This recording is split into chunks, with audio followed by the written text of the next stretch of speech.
11 cycles have passed. The 10th will never be.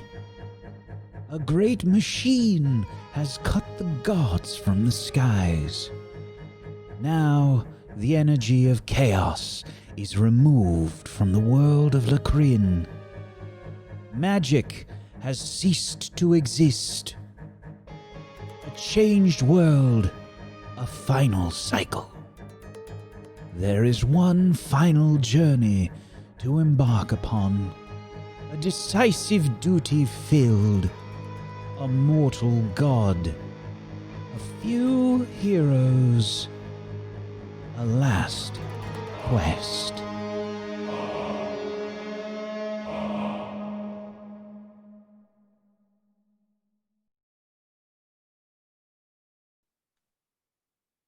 Crew of the Ortenzia and passengers of the Ortenzia, very large cargo ship out on the open ocean.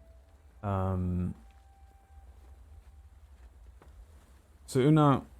Toby, and Cairo, as well as the twins and I guess that's your crew.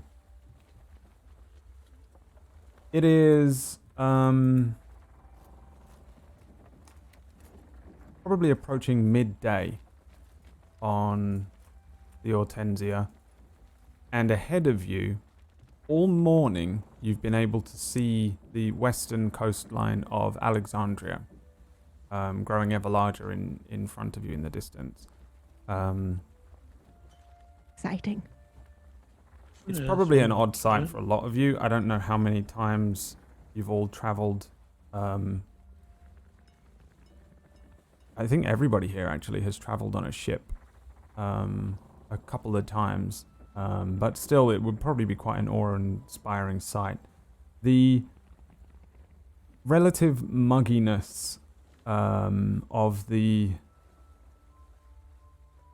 last couple of days has remained for the most part. Yet it's quite clear. There's an element, a slight chill to the air. It's very late in autumn. It's starting to get cold. And I think you feel it as you are on the top decks. You've all been moved to the top decks while a lot of the crew were preparing the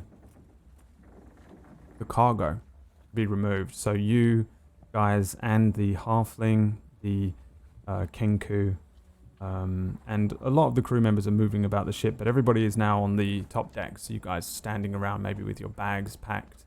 So we're docking today?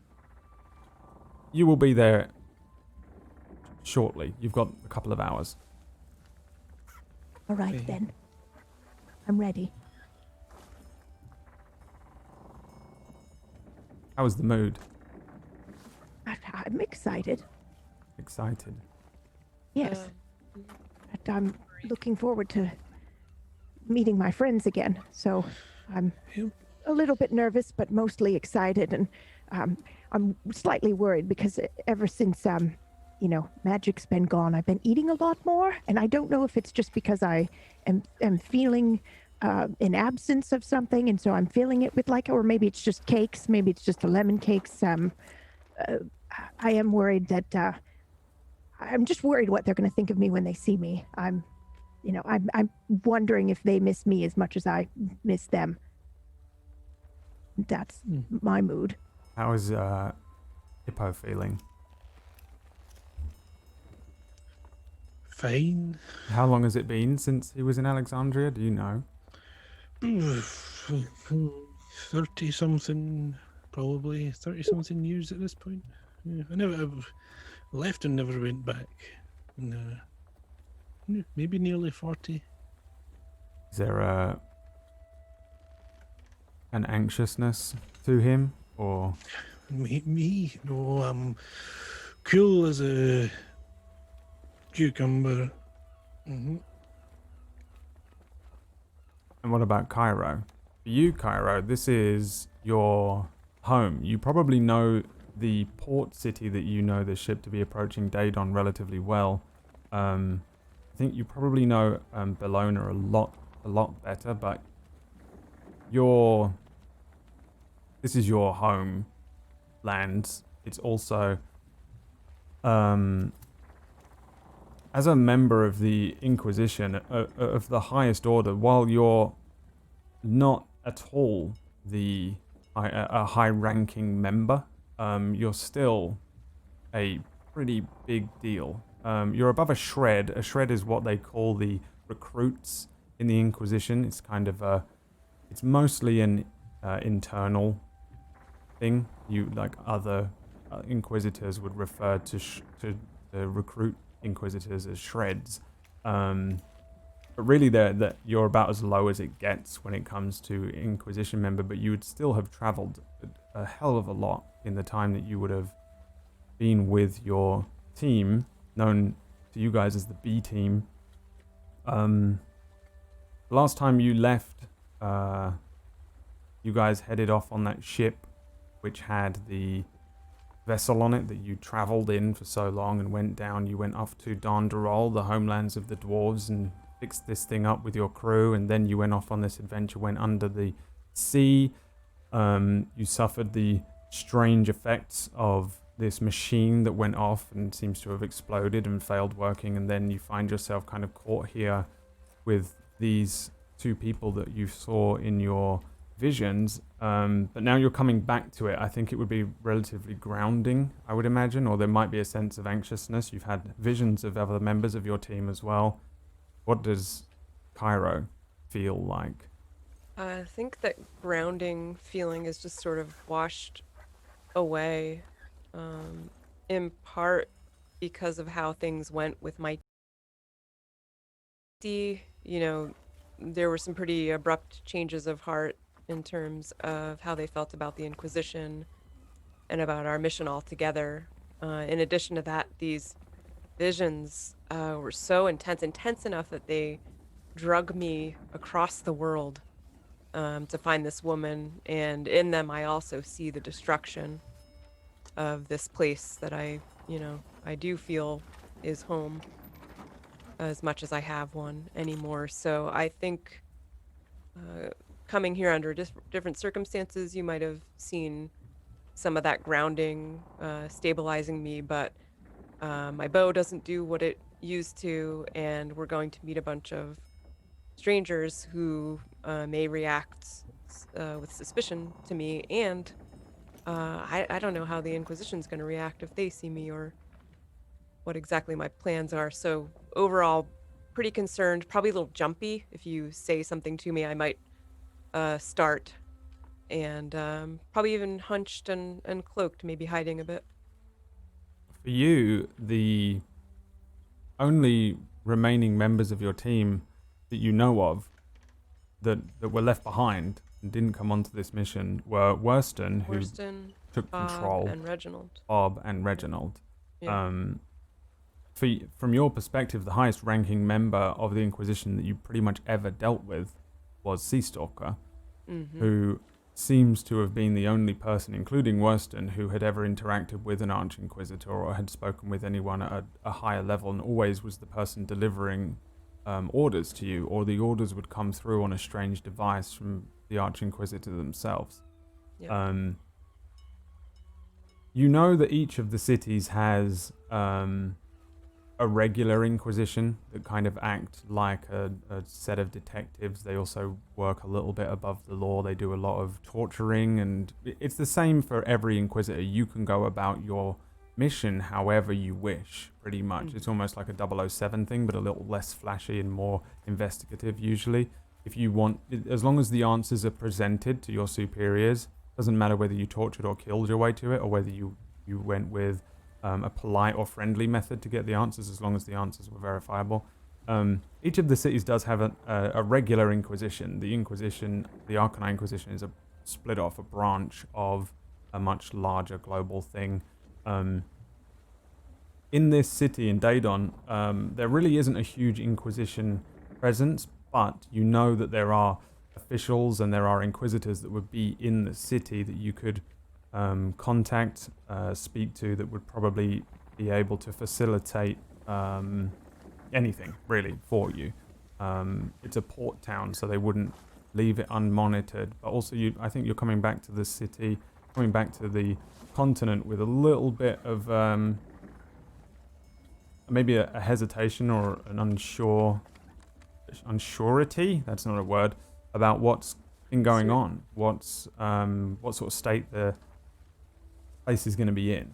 That being said, just as a refresher for you, you do have like a pretty significant amount of influence here, but also you were remaining undercover to a degree from even your own inquisitors. So it's up to you how you want to approach this, and this is something that I presented to you the first time we saw you in the earlier episodes, how you want to approach anything, whether you go in, inquisitor robes out, flashing a badge, or whether you stay undercover and approach things. But I don't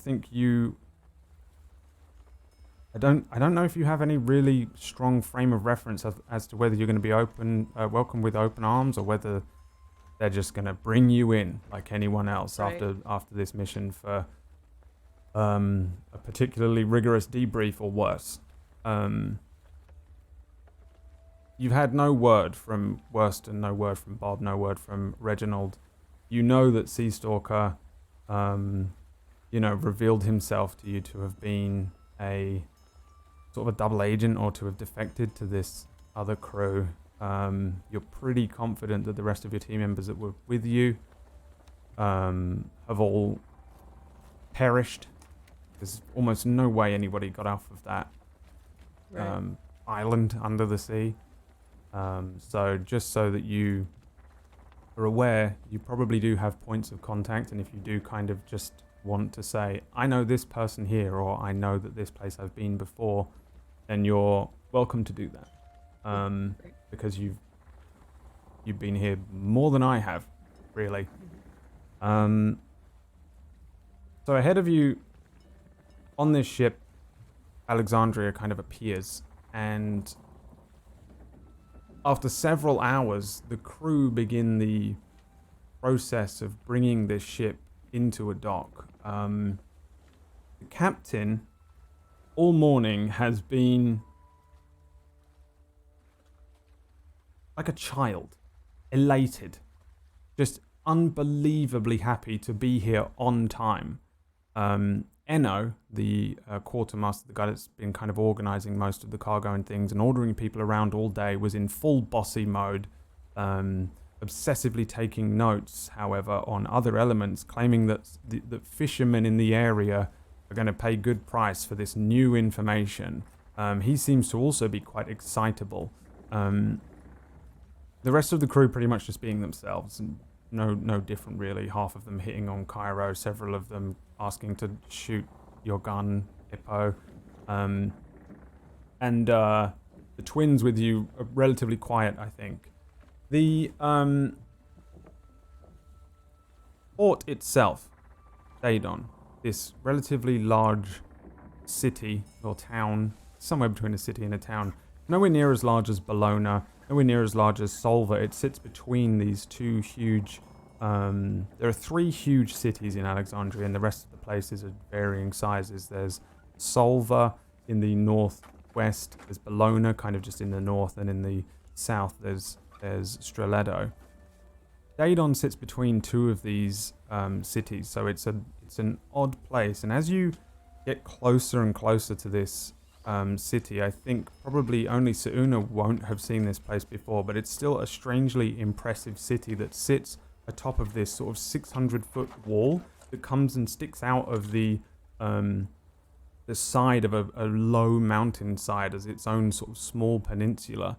And at the base of the wall, there is the ocean, and around that lies the docks of the port itself. You can see that there's a large amount of space around the bottom that probably can house maybe 15 to 20 galleons, but many more smaller vessels you can see around. It's not full at all. The city's seated at the base of a little mountain range. It's partially embedded in it. Dedon kind of looks a bit like a fortress, a sort of fortified way station between these greater cities of Solva and Bologna, and at the furthest end, as you probably only see it from far away, and as you get closer, it's nothing more than a wall with a dock around the base of it. But you can see at the far end of the city there is a great big cathedral that's almost in the shape of a lighthouse with several squat castles on either side. I'm sorry You to have a interrupt you. question? Yes, you said fortress, and it filled me with panic. Does it look like the very rudimentary drawing? Okay, all right. I think the Just rudimentary wanted- drawing, since you've already seen it, would most certainly looks like the one in Bologna. All right, okay. It's just a fortified position. That's relief. Each of you roll for me. No, Okay. I'm kidding. Oh, I see it now. Wow, that's beautiful. 5, 11, and 13. The ship comes in to port eventually. It takes a long time. There's a lot of shouting. For the first time, maybe the entire journey, the captain is serious and relatively stressed as you approach. And from afar, Dedon doesn't look too huge, but the closer you get to it, you realize how ridiculously large this piece of land is. There are several smaller villages you can even see further down the coastlines nearby. You can see this enormous, great big wall. There are multiple entrance points that take you inside the city. Anybody that's been here before will know that there are huge, great stairwells and roads and things that lead up inside of the wall and further up to the top side. Mostly kind of a markets and slums, and there are small taverns and stuff inside the wall that people live in. A lot of it is really just kind of rock and stone. It's not necessarily filled to the brim with homes and things, but it does have this kind of strange element where it's built upwards. You can see some parts of the wall have houses hanging off the side of them. They've begun to build outwards. There are lots of people coming and going. It seems like they are not necessarily working on the docks. They're just using it to go from one entrance of this great big wall to another, moving around. And as the ship pulls in eventually, and you find yourself at this docks, you hear the gangplank lower, and the captain starts ordering people to begin immediately removing the cargo. He comes over to you, Sauna, and says, I wonder whether you'd like to, well, maybe one last drink before you depart. Oh, Captain, I'm afraid I have somewhere to be, but I do thank you for the passage. Of course. Well, here's your book back. Oh, thank you. I did finish it. Did you enjoy it? The ending was not quite as satisfactory as I was hoping. Well, there is another one after, It's a series. That's book 1. It continues onward. Yes, very well. From behind him, Wayne appears. Captain, are we gonna go over... What do we do with the cargo that's not for here? Like, are we actually gonna carry on with the... not now, Wayne. Well, but you said to Enor that we're gonna be dropping off the Let's cargo sneak here. off really. Maybe. No, I don't think... Yep. All right. Enor's All right. really interested. Don't ask and bother Enor. Sir, Well, you're very busy, Captain. And just yeah. Well, yes. that's all right. I'll let you get to it. Oh, well, yes, of course. Well, we're docked here for, the meanwhile, a few days. Good luck, Captain. Oh, yes, well, thank you for sailing with us. Your food will be missed. Oh, thank you. Now I'm just going to leave. Atop the mast, the elf is shouting down, "Hey! You want to come up to the top? Hey!" Totally hiding. I'll just put an arm Hey, around don't. Kyra. Hold on, It's all I'll right. come down. I'll come down. Just ignore them, honey, and Don't walk a worry, little I'll come- faster. Just give me a Ignore- minute or walk two. faster. Come down. Quickly, walk faster. Three of you depart the ship. Behind you, the twins are shuffling quietly along. They've got their small packs. They've got their staffs, and they move very quietly. Even each of their footsteps, they're very roguelike, very reminiscent of Ellie maybe as you watch them move very softly across this wooden gangplank, and you move your way down onto this dockside. Again, there's just pretty much a huge docks that runs around the front of the wall that sits out over the ocean, and then there are multiple entranceways that will take you into the actual inner city or undercity of Dedon. Do you have anywhere in particular that you would want to go first? Do you have any plans? Has anyone got anything they want to do? And I can tell you if you know where you want to be headed for that. Could you excuse us for a moment? Yes. Okay. So how are we feeling? How's everybody doing? Cairo, are you all right? I mean, my eyes are just kind of darting around. And I'm okay. I just... What if they see me? Well, that's what the cloak is for, and, maybe we could look into getting some disguises. Okay. Ippo, how are you doing? Are you hungry or anything? Well, no, I'm alright. I need to maybe see if I can't find a replacement part for my gun. I've kind of got it sort of half fixed, and I need... Okay, so you need gun parts. Yeah. Cairo needs disguises. And what about you two? Are you two all right? Do you have everything you need in your pack if we were to set out, The twins let's say, in an hour? look at you a little confused. One smiles, one frowns. I point to my pack. Do you have everything you need? The Food, boy rushes drink? forward and takes the pack from you. No. That's not necessary. I'll carry it. I'm just, Drat, this is difficult. Maybe paper? Maybe... I don't know how to draw that. I look around. Is there I imagine there's like a general store or something like right Yeah, off Brad, the would port? I know where to get gun parts and disguises in this sister city? Roll for me. You guys are also out of paper. He has absolutely used up Okay. all of We the paper in went the through last. that. All right, so we probably need to get more of that. Let's see 9. here.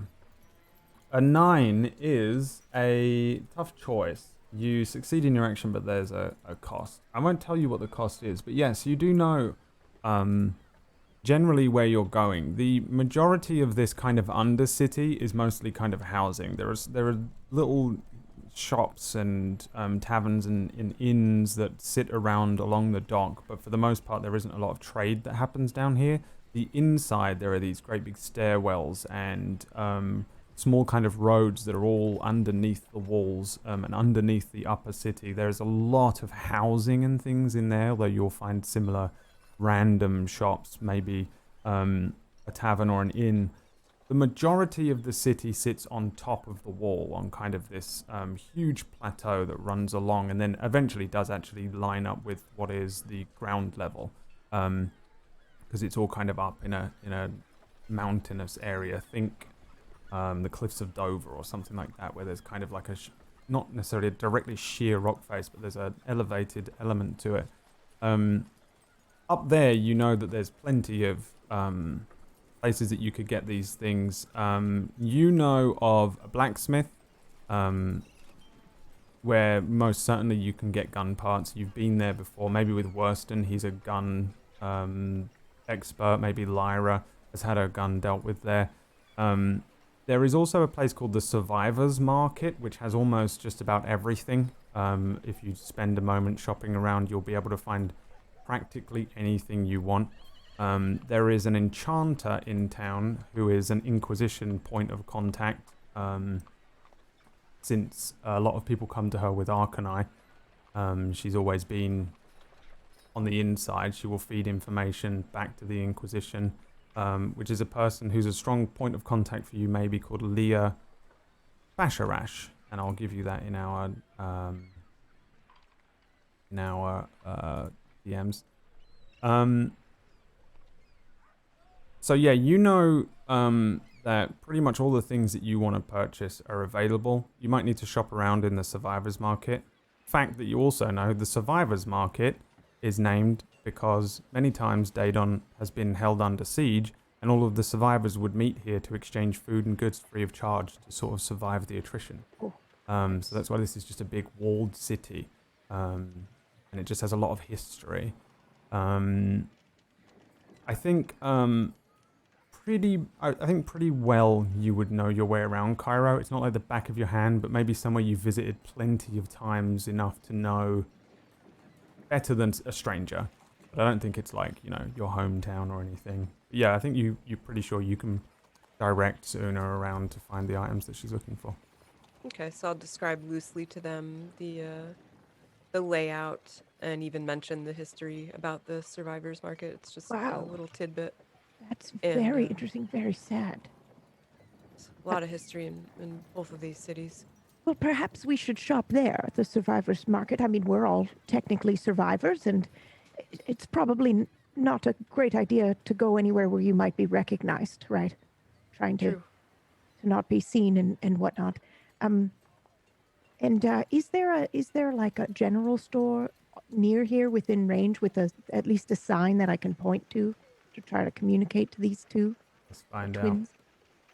I shall do my first roll. Or no, I won't, because I don't have a dice. If I roll above a 10, yes, there is. All right, Yes. great. So I point to the sign and then I point back to them. Do you need anything? Let's see if they understand what you're saying. 1, 2. The girl is confused. She turns to the boy. The boy says, and then he points to the nearby store and then waves both of his hands. Okay, so they're good. They don't need anything. So I guess all we need is, gun supplies and maybe disguise, and then to book passage to Bologna. Now, Cairo, do you know if I see there's this very large river here, and I couldn't help but notice some towns along the way. Could we get to Bologna from there, or do we have to go by land? Probably go either way, right, Brad? But which is safer? There's no sea passage to Bologna. No Otherwise, river you could have. No, okay. Okay. There are rivers that run along, but I don't think that they use them that often. All right. The rivers come from the other side, so really your only Sure, there hope are is trade to carts, right? cart or horse or walk. Sure. It's not really that far away. It's like a 2-day by cart travel. Okay. All right. So I'll just explain to her. Maybe we can catch a cart. I'm not aware of any river transport. okay, we could try to catch a cart, and how long would it be? That's not a comfortable way to go. We'd kind of be in the back of someone's goods, basically. But I think it's only about 2 days. Oh, that's fabulous. Okay, and all right. So I guess gun parts and a disguise kit, and I hate to ask you this, Cairo, but have you considered well, what you're going to do now I mean, when you get to Bologna? I was hopeful to check in with a few people for some information in Bologna. You mean the and, Inquisition? Yeah. Well, not them directly. We have other contacts and maybe get a feel for things, but also maybe your friends, they've been here a bit. We could just see what the Inquisition's been up to, if they've heard anything. I am so sorry, but I think I'd like to roll perception or whatever the equivalent is to see if Cairo is when she says that, it warning, red flag for me that she wants to meet them. That scares me a little. Not them, but remember Brad mentioned the enchanter that gets information through the Inquisition. Yeah, an So Inquisition people contact. like that would have filtered down. Maybe they wouldn't know I'm not Inquisition anymore. Yes, all right. Big maybe. You can roll contested checks if you want. I just wanted. I have a soft spot for her, but I don't. Oh, wow. Okay. I guess I can't tell. It's fine. Both being open. Yeah. Well, I do have a soft spot for you, Cairo. I hope you don't mind me asking your intention. You know, you're welcome to continue to travel with us. I do Well- feel like, My intention is to see if we can make anything of that vision and what it meant and what's happened to Bologna. But if you're asking, I don't intend to go running back to them. caught me. That is exactly what I was getting at. I just, No, you know, can with rest everything, assured, they've I've- not tried to even contact me, and but they might, is what I'm Without- saying. someone I thought was our leader wasn't even working for us, and I would say half my team, but really all of my team changed sides. So, Well, if you don't mind me saying so, it doesn't look too good for you that you're, you know, the sole survivor, and, you know, based Right, on yeah, what that you've does told look a me, bit- I think it is better if you stay with us. And I'm not just saying that to cover my Well, own I behind. plan to. I I think there's a reason you were in my visions. I just mean, if I can somehow get information, you know, about what they're up to, and well, yeah. that's very brave of you. And I reach up and I kind of just pat her cheek. But Oh. you don't have to do that if you don't want to. You can just stick with us and stay safe. So Thank you, Sona. let's get a very good disguise, shall we? I think we could make you look like a gnome. What do you think, Hippo? A gnome? Yes, a why bit- not? But she's a bit tall.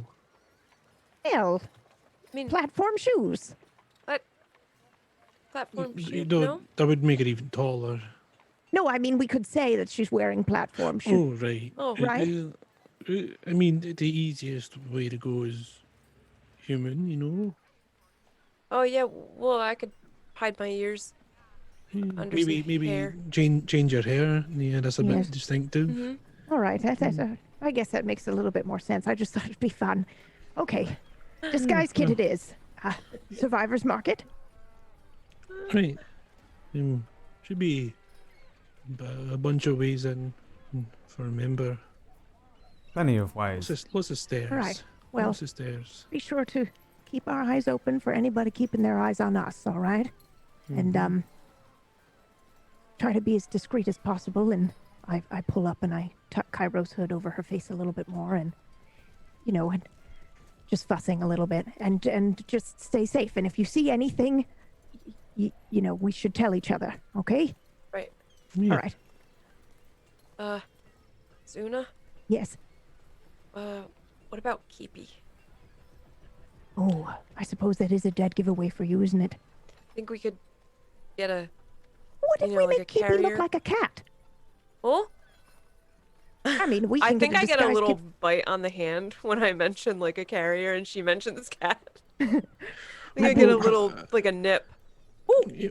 Well, Um, how well can He you likes that idea. Ah, can you let Keepy know that they can go and find lunch for themselves and then come back later? You know.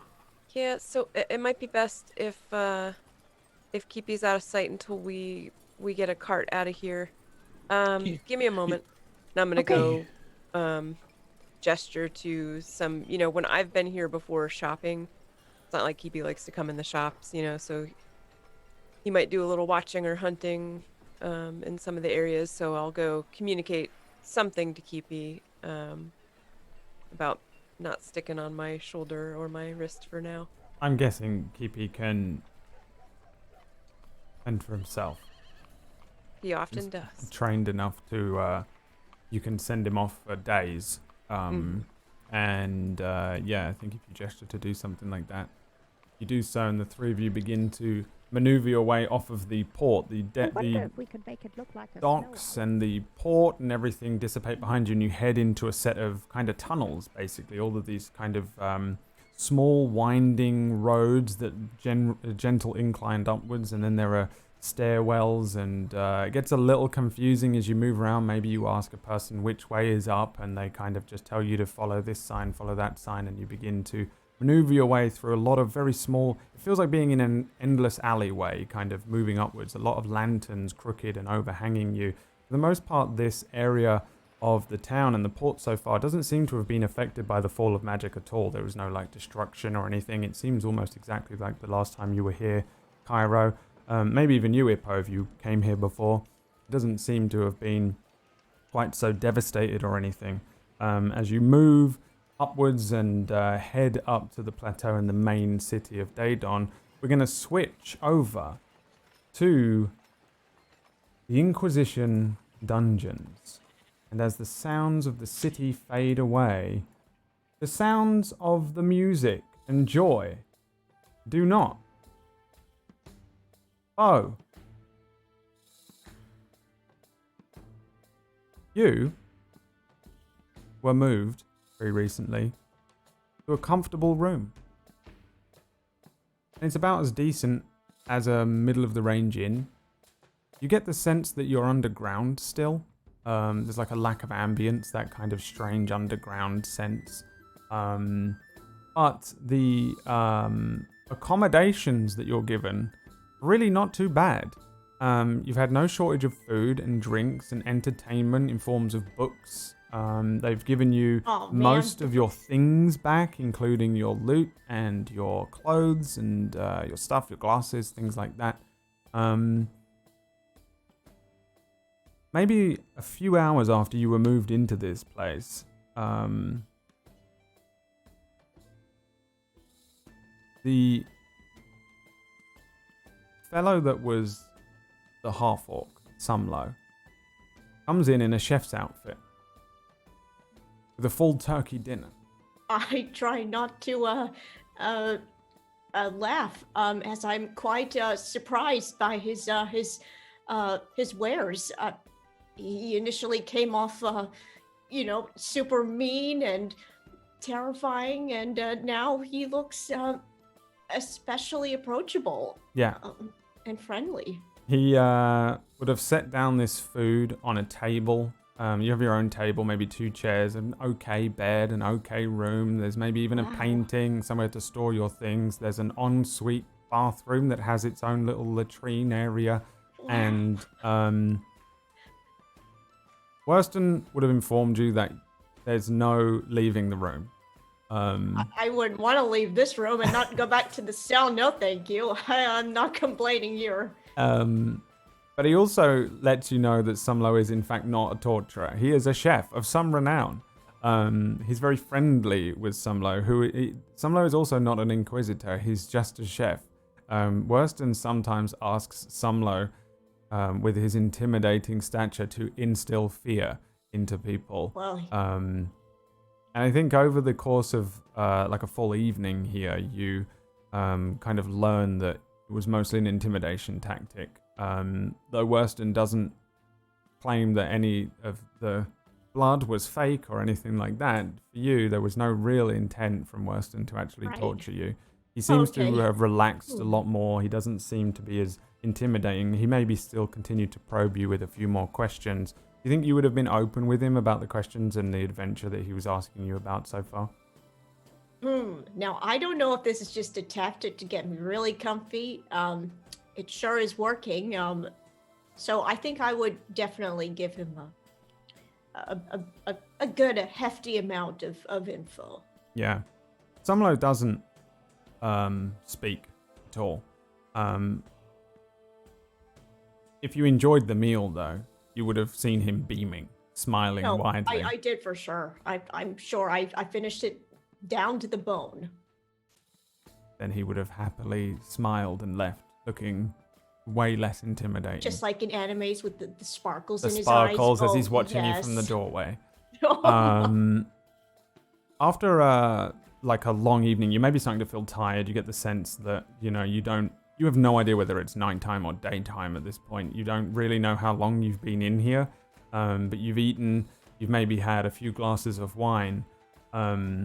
When there's another bang at the door, but it doesn't sound like someone knocking. It sounds like someone falls into the door. Jeez. There's a grumble. Just stand up, will you? Got the How can anyone even drink that much? And then there's a fumbling of keys as you hear the locks. 3 now. And then the door creaks open. Worston is standing there with a familiar face.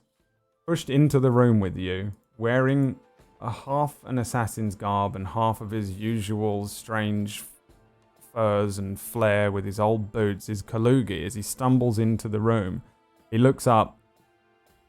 Well, bugger me silly, look who it is. Kalugi, I thought you'd be with Ellie. Well, I thought you'd be, I don't know, with a whore on a boat miles I think, away. Well, that's the dream. One can dream. Yeah. But Alright, so they got you too, eh? well, Guess you they- have lost I all your think magic, they got eh? me first. What about your silver tongue? Couldn't talk your way out? Not quite. Eh? Well, I mean, maybe to some extent. And you just tell them you were the king or No. something. What? You should have just said you were the king of the giant lands. They wouldn't believe me even if I did. Yeah, probably not. Alright, give me a glass of that then. Well, I then pour him a glass of the wine. He stumbles It's forward, quite sitting in a chair. Quite exquisite. Arm over the back of the chair, sips the wine and looks around. Not bad. I guess that's the bed we'll be sharing, is it, for the rest of our natural-born lives? Whoa. I immediately turned to Worston. Is this the case? Am I bunking with this guy? Worston, with his arms folded in the doorway, says, "Unfortunately, yeah, we don't have too many of these racks at the moment." Oh. Well, I certainly don't want to start complaining now. Well, he mentioned really you by name a appreciate few times. I thought you were good friends. We are good friends. We're best of friends. We've been to hell and back, quite literally. More like acquaintances, really. Well, after you've been through what we've been through, we're more like brothers. Yeah? Don't throw me in one of them pits. You leave me in here with him. Oh, God. Don't let him throw me in a pit, please. I've been in one of them Inquisition pits before. Oh, boy. What are they like? They're awful.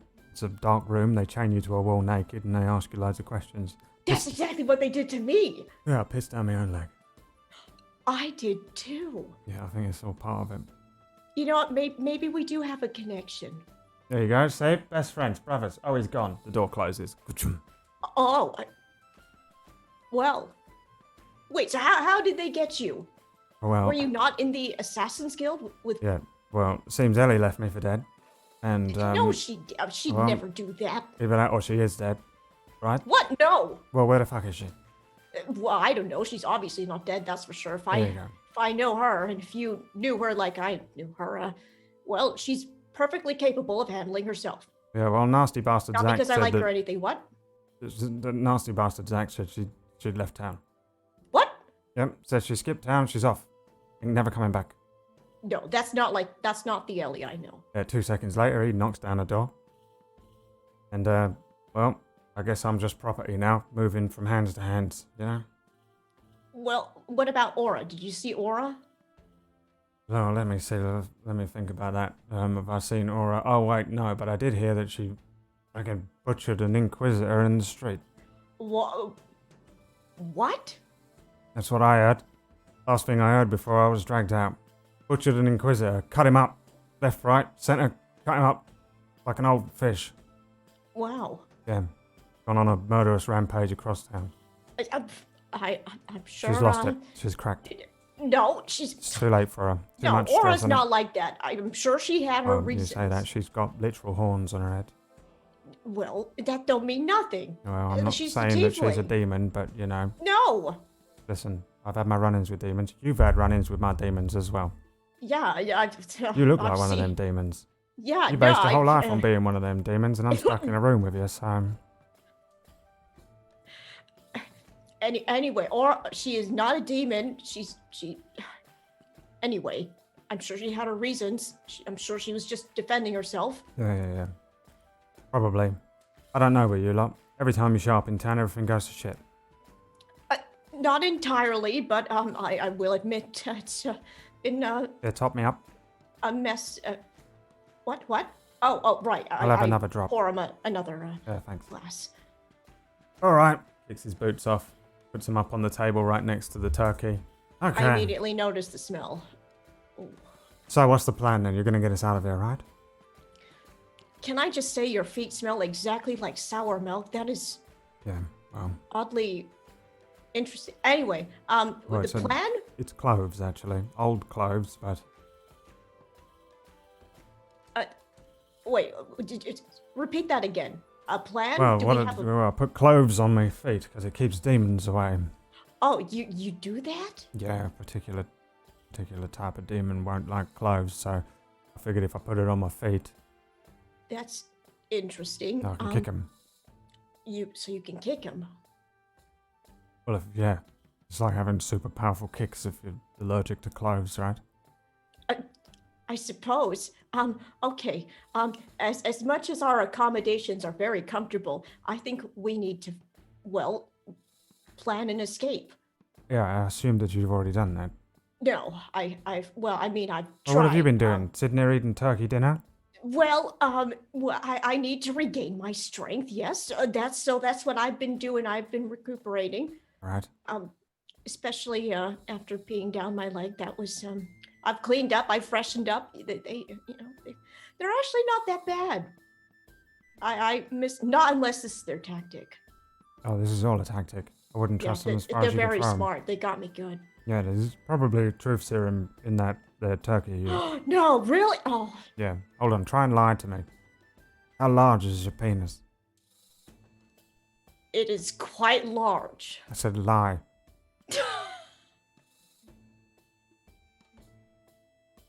Lie. It is so small. You need a magnifying glass Yeah, to right. see. Yeah, I thought so. Right, well, I've spoken to most of the wenches in town. What do they say? Well, they said you're very well endowed. Oh, okay. Okay, That's and then when I said I knew you, they started to compare me to you, alright? What? Well, anyway,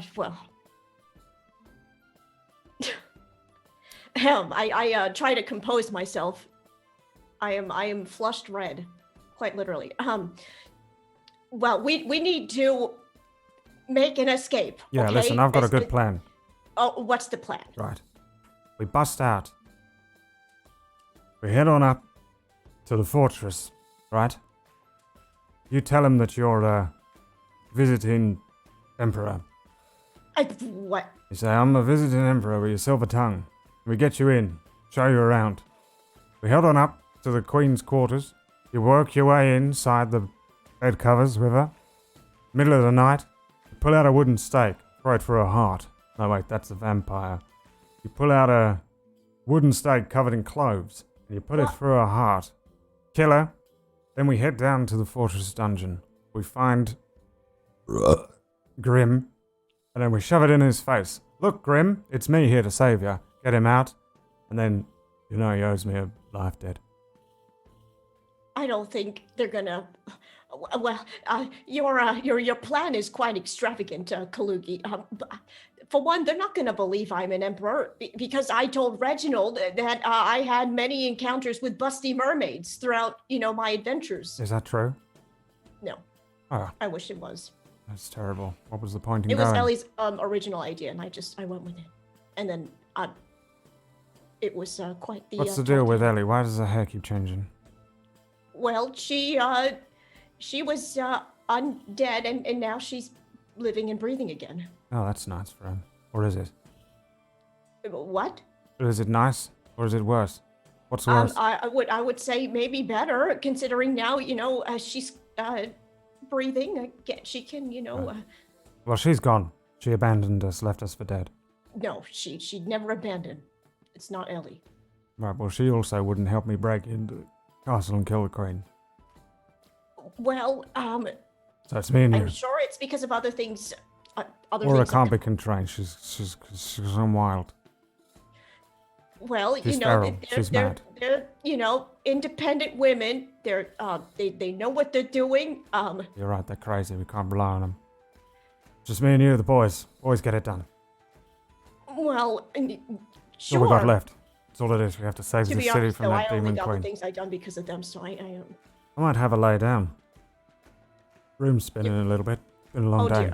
dear. Yeah. Oh geez. And I immediately catch him as he's falling. And I lead him to the bed. He's mumbling something about the number 21 as you lay him down, and then he falls into a deep sleep, half hanging off of the bed. I take note of that number 21 in case it means something later down the line. Okay. 21. You begin preparing a plan to escape. Well, hopefully. I put a blanket over Kaluki and make him comfortable. While Kalugi is relatively adept at actually genuinely kind of killing demons, he's not much of a jailbreak. Are you? I'm curious as to whether in all of these years you've actually broken out of jail. I guess it's possible you've been locked up a few times. I feel maybe, I was locked up maybe once or twice, but for petty crimes. Nothing like this. It's a town watch local, like an old sheriff's jail looking thing. Yeah. And I managed to get the dog to snag his keys for me. So do you have a plan to break out of the Inquisition dungeons? Well, maybe by trying to gain their trust, sort of, Right. and maybe get on their good side. Okay, so you'll be here for the rest of your natural born life. All right, that seems like a good place for us to flip over. No. once Oh again. God, no. No warning, but we're going to go to... Where are you, Aura? One day. Okay, I am... Sorry, I gotta switch my cam on. I'm with Reginald in his little house. So, Bologna Midtown. Nice. Let's go to Bologna's Midtown and see what Aura has been up to. This has been a week since we last saw you and Reginald flee the kind of safe house, come up with a pact, and decide to work together outside of the kind of bounds of any organization, most specifically the Arcanine Inquisition. To keep you from being imprisoned, he has kind of gone dark himself. He's not wearing any of his Inquisition stuff. He's wearing like commoner clothes. He had a little go bag, which was perfect for this, so he switched to that. Left a lot of his things in the other building, and for like the majority of this week, I think he's been questioning and probing you for information on your quest as well. Do you think you would have been open with telling him everything of your adventure so far? Yeah, because I made a pact with him, and I'm gonna uphold my side of that pact. I'm telling him everything. So we can assume that in this time he knows everything now. Pretty much. Yeah, can I assume that I know everything? Yeah, and for the most part, he seems like he was telling you the truth. When he told you their side of the story, that they kind of looked into this group too late, that one of their own went rogue and turned on them and was just spreading misinformation and keeping information from the ranks, allowing this crew to create this ridiculous weapon. He maybe gives you a little more information on the origins. He mentions somebody known as Cedric, who just used to be a crew member on the Dragonfly, which up until the point they began collecting Arcanine trinkets, just seems to have been a normal family man.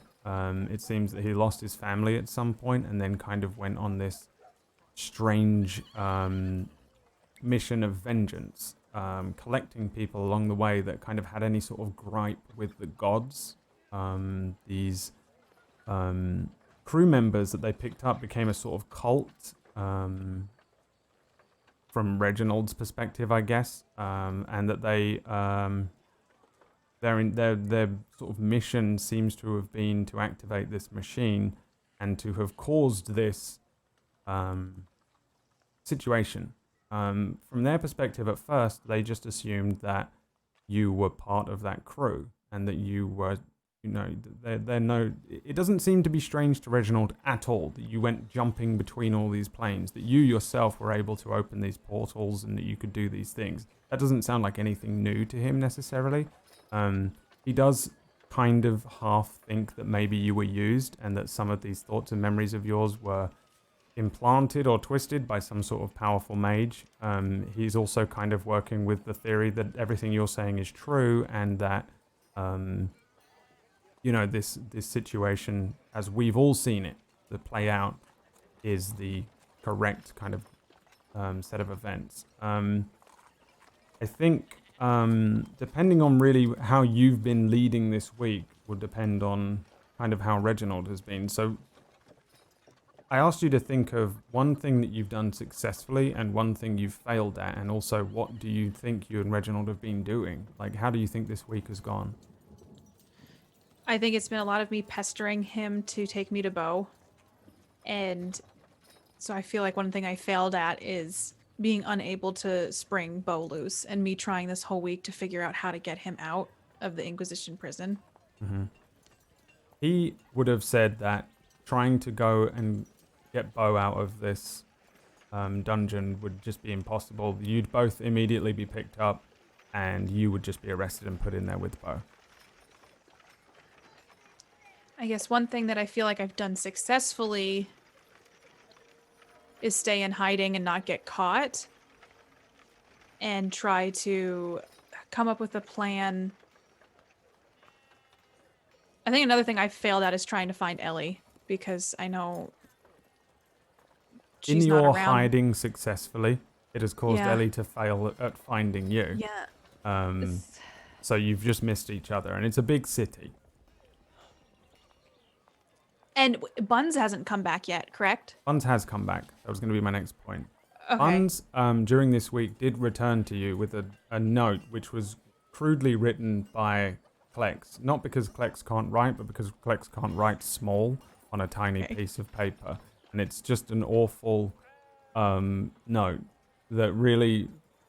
I don't know if it helps you, but it simply says, glad you okay. Alvin okay. I think that would make me feel a lot better. Even though it looks like a child wrote it. It kind of brings like a... ridiculous looking. Yeah. And I take after Buns comes back, and I'm going to save this note. I'm going to fold it up and put it in like my breast pocket of my coat, like close to my heart. And I immediately feel like a sigh of relief that Alvin is okay, Klex is okay because he wrote me back. And now I can focus on hopefully getting us all back together and saving Bo from the prison. But I would be asking Reginald why Ellie wasn't hunted down, and trying to figure out what kind of relationship the guild has with the Inquisition. I think Reginald would tell you that Ellie was and currently is being hunted down. The problem is that Reginald also is cut off from information, so I don't think he knows where Ellie is right now or what's going on with her, but she is absolutely wanted as well. You guys are basically wanted criminals, essentially, at the moment. It will have extended to the National Inquisition. That also extends to Kalugi and to Suna. That eventually it would extend to Klex and Alvin and people that are known to you in your own towns, and the same with Suna potentially. So Ellie absolutely is wanted and is hunted. It seems that there is like a strange understanding between the Assassin's Guild and the Inquisition. The Inquisition have hired the Assassin's Guild on so many occasions that they are almost working in partnership. The Assassin's Guild would not be able to operate underneath the Inquisition's nose unless there was probably some corruption somewhere along the line, or maybe some sort of agreement must have been made many years ago, long before Zach's reign, but no doubt that the Inquisition know all about the Assassin's Guild and allow them to continue their operation. So probably the Assassin's Guild knows that and is kind of a little bit under the thumb. The Inquisition isn't much for meddling. They really are just about collecting the information. If it comes to just huge doomsday events, that's like this. That's when they become more and more involved. When the Arcani Inquisition were formed, it was literally just because Arcani became an outlawed thing. Whereas the rest of the Inquisition, for the most part, is just involved in finding out information that is relevant. An assassination of a king is fine, as long as the Inquisition know that it happened. That's what they want, the control of information. Seems to be more about what it's about. Reginald is pretty sure there's a hell of a lot of corruption involved in everything ever. He's pretty adamant that he is not one of those types. He says, he claims many times that his team that he worked with, for the most part, would always try and work above board and try and just get their work done without resorting to violence and torture and things like that. He says, apart from one member of their team known as Errolpay, who often would resort to torture, and Bob is basically clinically insane. And also in a clinic somewhere. Okay. Did I know that? Do I know that Bob's okay? Reginald knows that Bob is okay. But he hasn't told me. Oh yeah, he would have told you. Okay. So I think Ellie is wanted. But Okay. the status of Ellie is a big question mark. I just imagine us sitting down at a table over tea, and I'm just going crazy trying to figure out next steps and asking him a million questions. How well do you know Worston again? Can we get him on our side? Is there a way that we can just say, hey, Worston, come on, and then we can get Bo out? Isn't he your buddy? Isn't Worston your buddy? Friends is a bit of a stretch.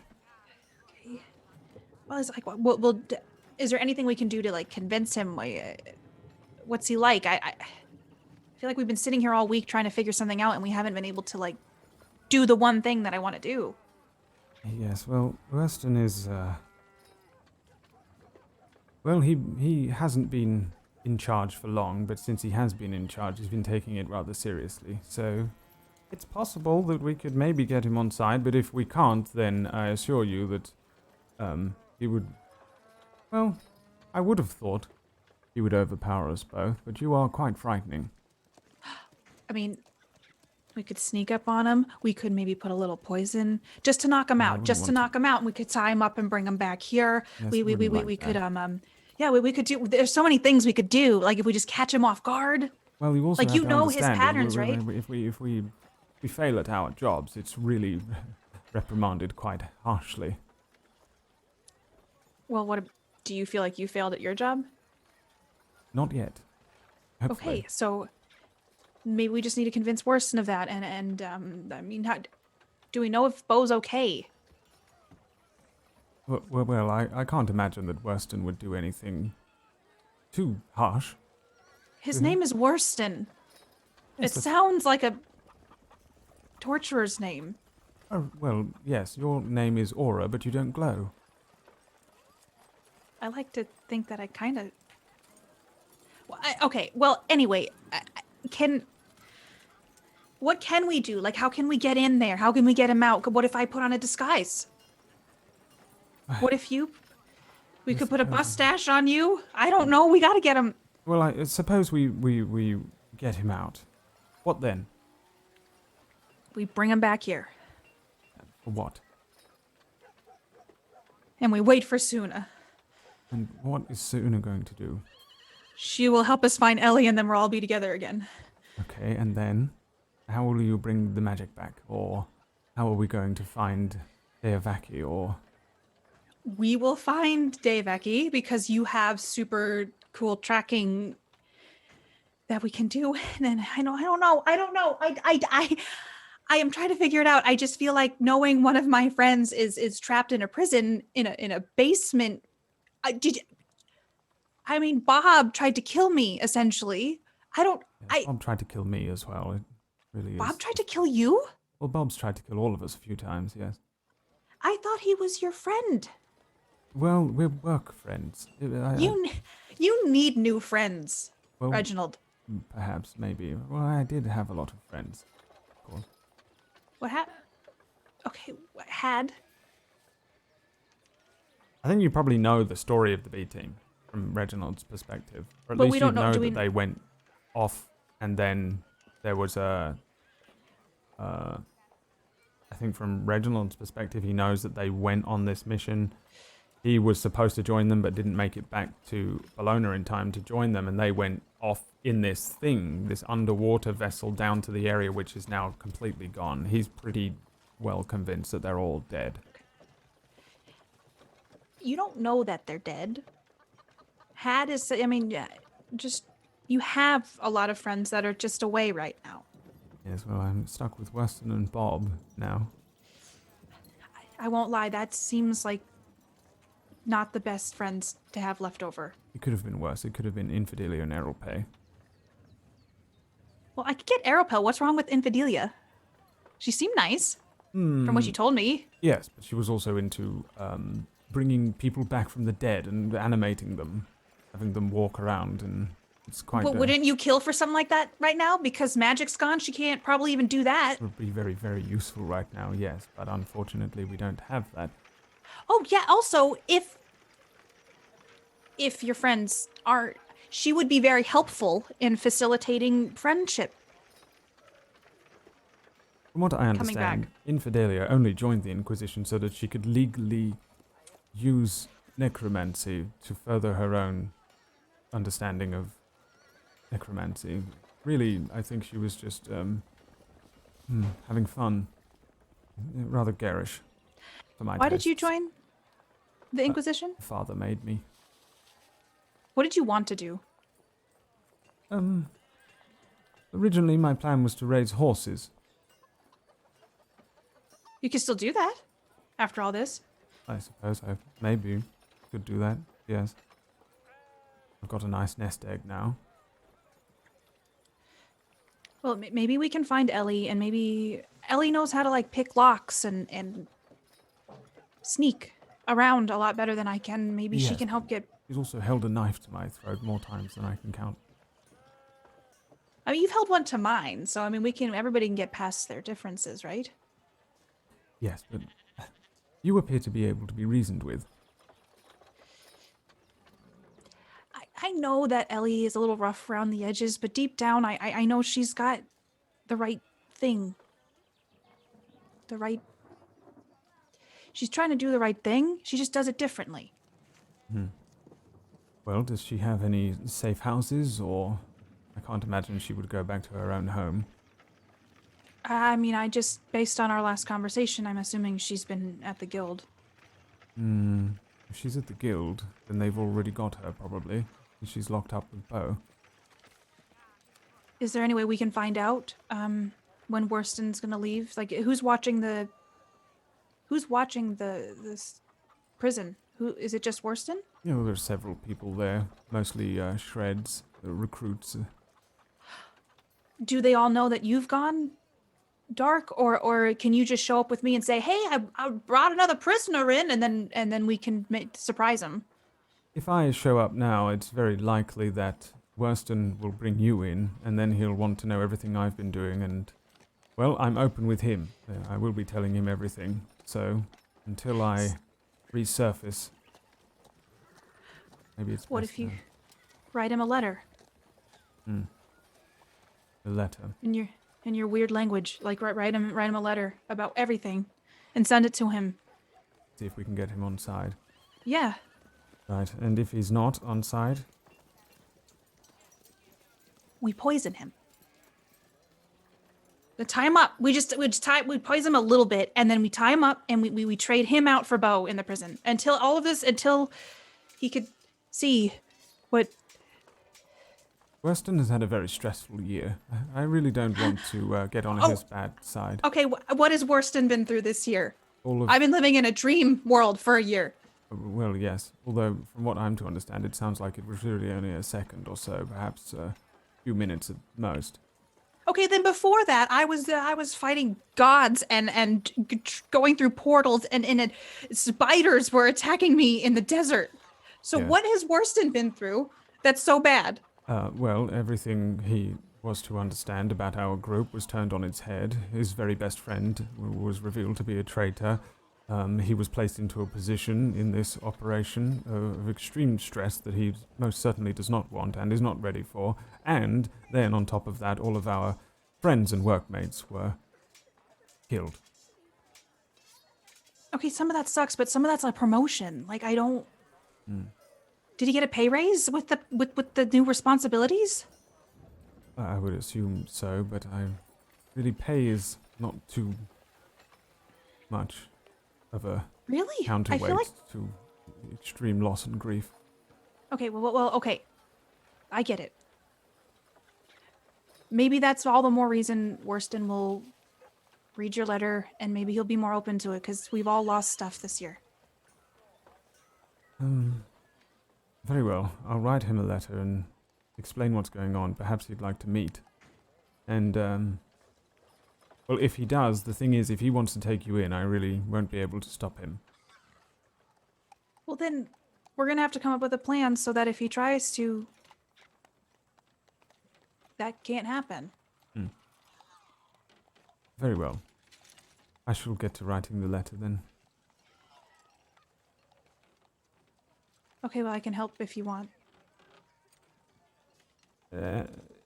If we are able to work together on this, I think our next step should be to approach Grim, the fortress. By now we should be able to go there with the proper authentication that I was able to achieve just before all of this. Why is Grim such an important part of all of this? I just find it odd that he would attack the castle after swearing off of all of this, from what I'm to understand. He and I had a disagreement in a bar, and he tried to cut my head off when I was walking away. Yes, but I he don't was think a Grim... sworn paladin, perhaps to a deity of a darker shade of grey, but still a paladin swears an oath to the queen. It seems rather odd that he would break that oath and then directly assault the palace. And since he's so greatly involved with you and yours, I mean, if you want... at least like to question him. The only piece of the puzzle aside from Suna that we don't have. Alternatively, I suppose you and I could set off and head for Dustvale. I mean, if you want to talk to Grim, we can talk to Grim. I know Ellie wanted to talk to Grim too. I just don't know that he has a lot of logic and reason based behind his decisions a lot of the time. Well, all we have is Grim and Suna, and you're hoping that she will arrive soon, but it could take her weeks or months. Maybe she's not coming here at all. Whereas we have a puzzle piece sitting, locked up, waiting to be questioned. We can at least see whether he's simply gone mad or whether he has something of worth to offer us. How are we going to get in there, though? I don't understand how we just roll up and say, hello, we're here to talk with Grim, and they're going to let us in? Yes, actually. I think by now I should be able to arrange passage for us, since I was already working on that. But it would have to be above board, therefore we'd need to get Worston on side. Okay, let's try to get Worston, and I feel like Ellie wouldn't forgive me if she didn't get a chance to talk to Grim either. Well, she might prove more difficult to find. She's a shadow within a shadow. It's true. But I've known her for a while, and maybe I can, find her in one of the shadows. I wonder if we make enough noise, she would find you. I could leave... I'll leave behind a couple things that only she would know. And I'll leave her some clues, and I know she'll find them, and then she'll find us. Yeah, what's the plan? Dead bodies? Well, no, because I don't kill people. I don't know why... Yes, no. but she is an assassin. Oh. Are you saying that I'm leaving the dead bodies, or she's leaving the dead bodies? You leave a trail of dead bodies. Never mind. No, I don't think that's. I'm not going to kill people just to leave a breadcrumb trail for Ellie. She's smarter than that. I don't need to just leave carnage. I At could that leave. point, we might as well just paint a sign that says, "Hey, I'm Aura's here." I could do that actually. Yeah, but also wouldn't Worston can read. That's true. I suppose. I wonder if Weston knows thieves' cant. Okay, I don't know what that is. I mean, I know she's.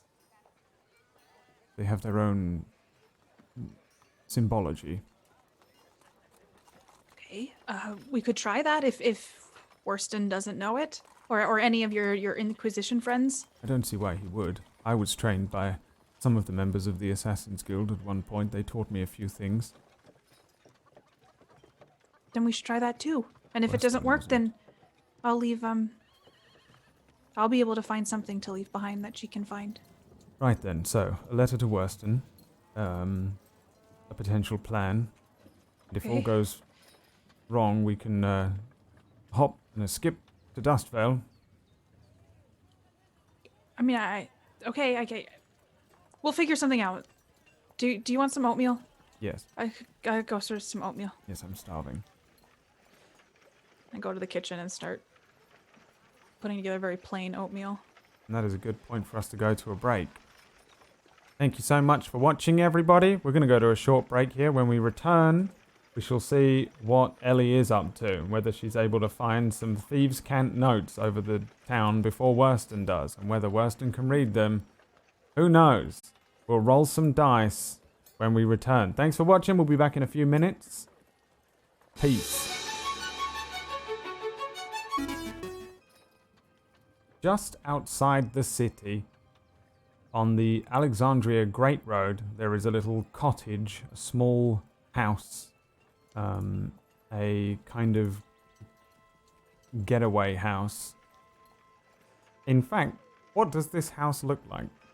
You can tell It's me. nothing special. It almost looks abandoned, and it has broken furniture on the outside and cobwebs, and it just doesn't look very lived in. But inside, there's a door that opens down into a cellar, and in the cellar, that's where it's like more done up, and there's furniture and a place to cook, and very secretive. Okay. But it purposefully tries to look like it's not lived in and like it's not livable. Yeah, it's just an abandoned looking building.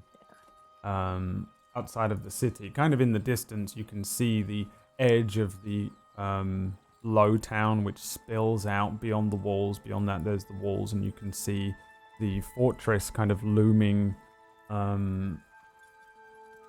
But you sitting just off the main road that we saw Aura come in on. What are you doing? And also, your week has been a kind of a search for Aura and Bo that has come up frustratingly fruitless. I think it's been difficult to avoid the guild at Zach's request.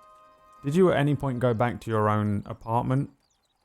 No, what ended up happening is after the warning from Zach and trying that day to find Aura and not finding her, I went out and I just stayed in the cottage. But my main purpose or goal was to look like I actually did just bounce. Like I knew that they were hunting me, and I was like, okay, bye. Yeah. And I wanted to basically be gone the whole time or give it a week before I came back, just to really make it seem like I did actually go away. So. And I think you did that. You're on the eastern side of the city. What would you be attempting to do next, or what's the plan for Ellie now? After a week, I mean, she's been living off rations and then whatever they happen to have like in there, which is not used a lot. It's mainly for the higher ups in the guild anyway. So there's not much there. So the goal would be basically to track down Aura again, or find a trail of Bo or Aura. Like by this time, maybe they've released either of them if they've been captured. Or do maybe do you like dip into town briefly just to see if anything is going on? Maybe find a not couple during of the people. week. Like I just go. I'm Mm. gone for a week. I'm just MIA. I don't want anyone to see me. I don't want anyone to think I'm in the city. And then I'll be coming back. Yeah. That's when I'm going to be like, okay, I need to find someone. And is that today? Yep. It's today.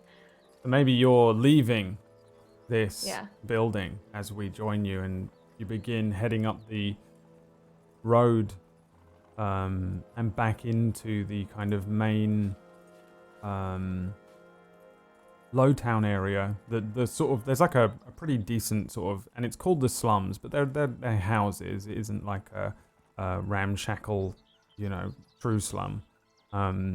It's just a lot of smaller houses, actually relatively newer built. Lots of people living there, lots of kind of inns and stuff as you get closer and closer. But it sits outside of the main walls. Where are you headed first once you actually come to the low town?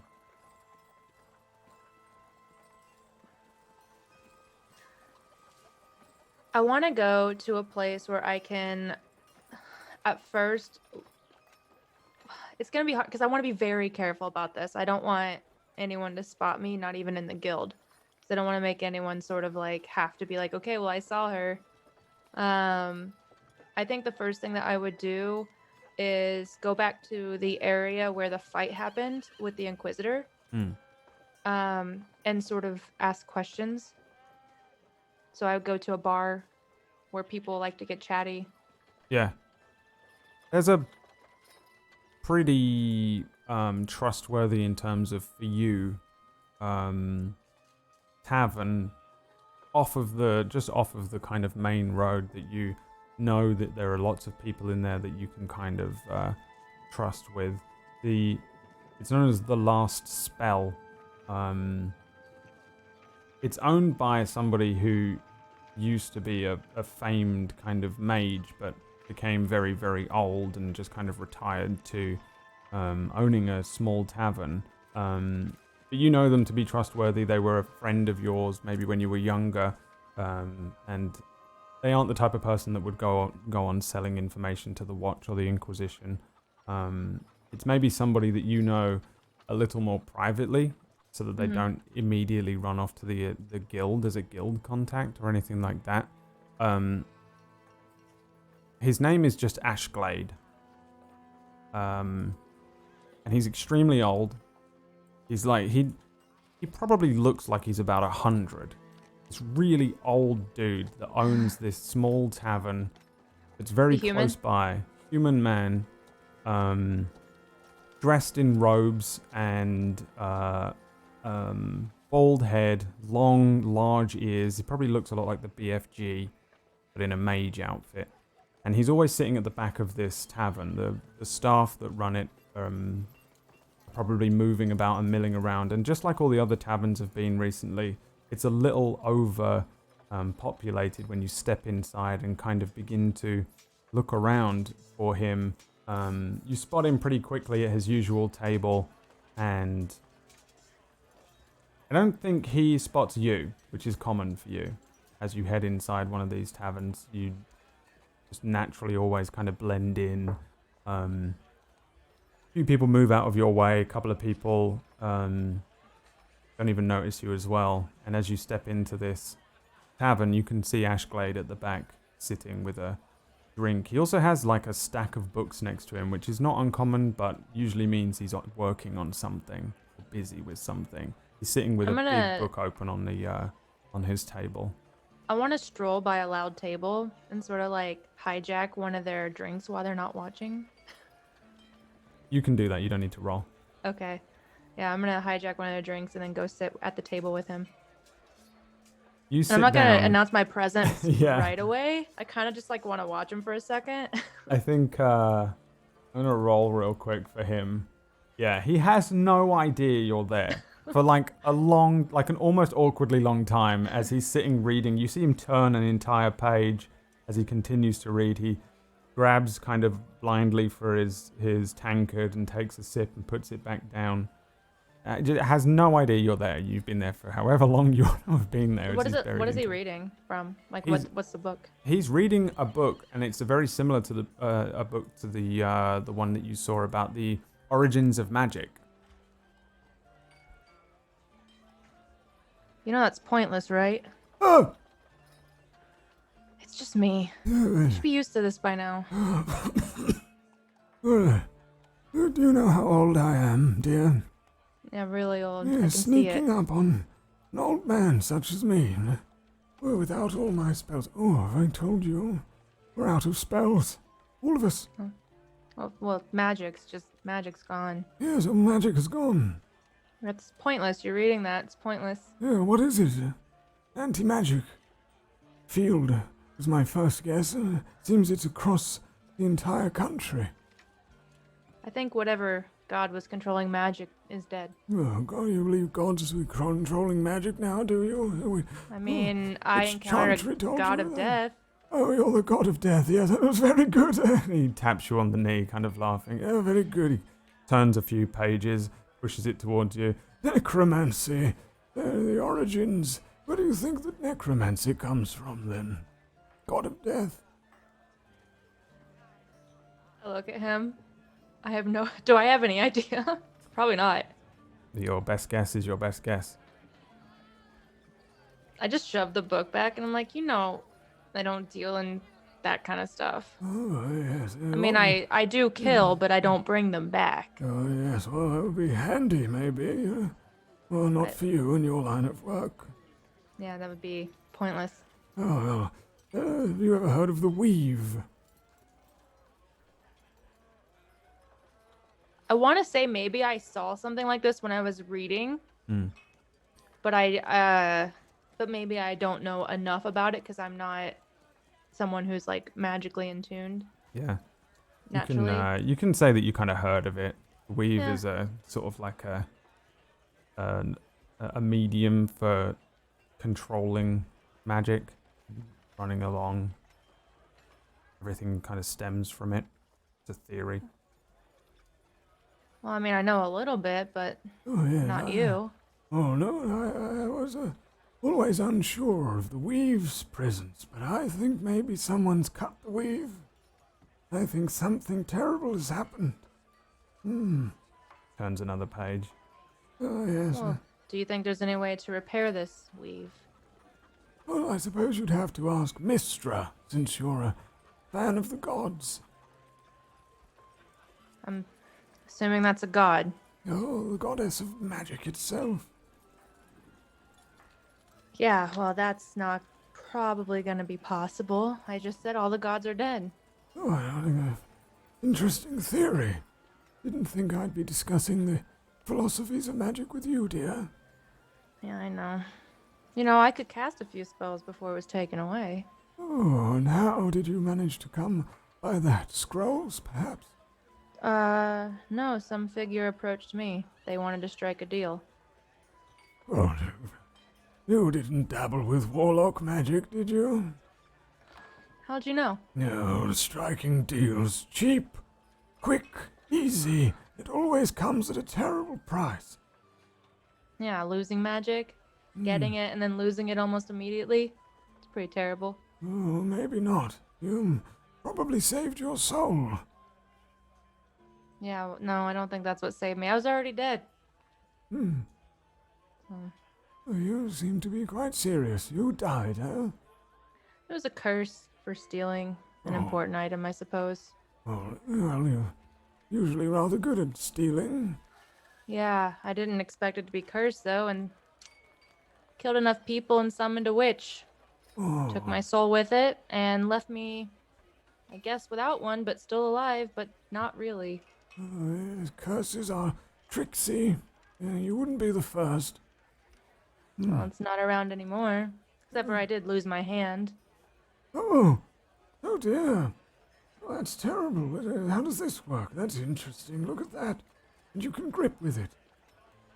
Yeah, I'm still learning. I'm still getting used to it, but yeah, I can grip with it. Oh, yes, fangled technologies now. Oh, the trains have stopped working. I mean, this is gonna have to be our new magic.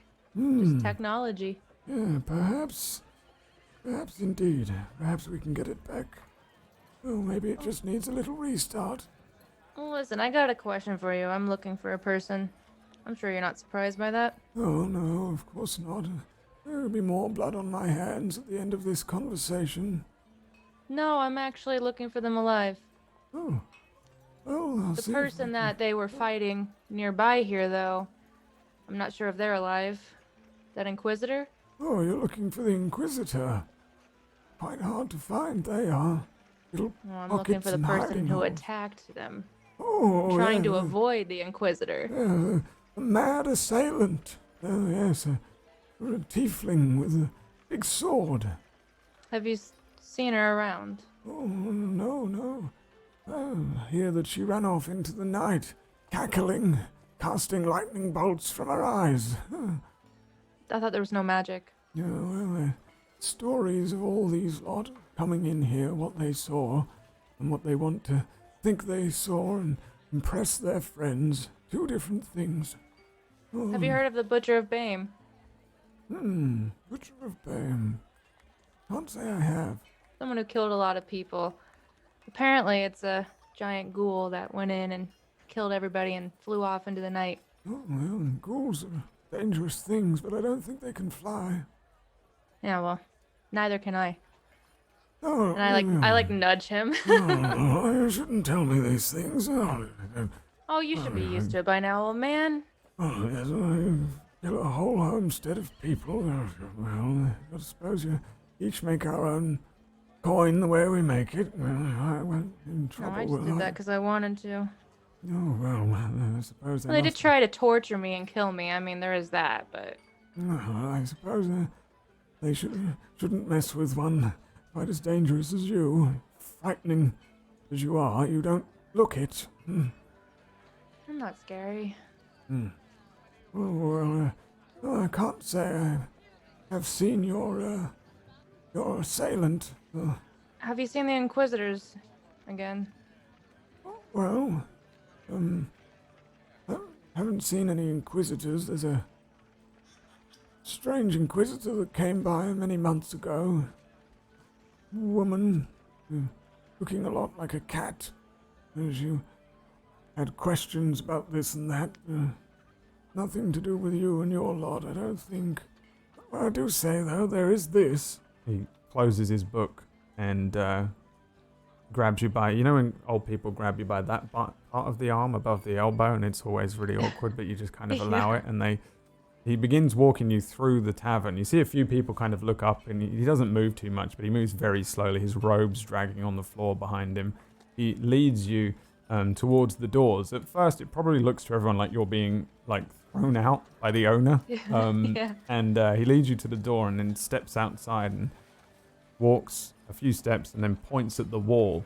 In Thieves' Cant, Aura, what do you think you and Reginald would have left as a note earlier on for Ellie to find? Oh my goodness.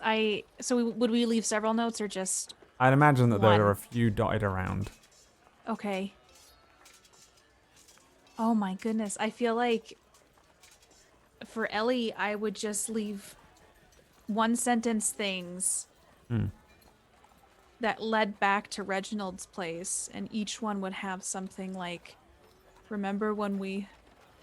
I mean, things that no one could place to anything, but said, remember when we fought the god of death?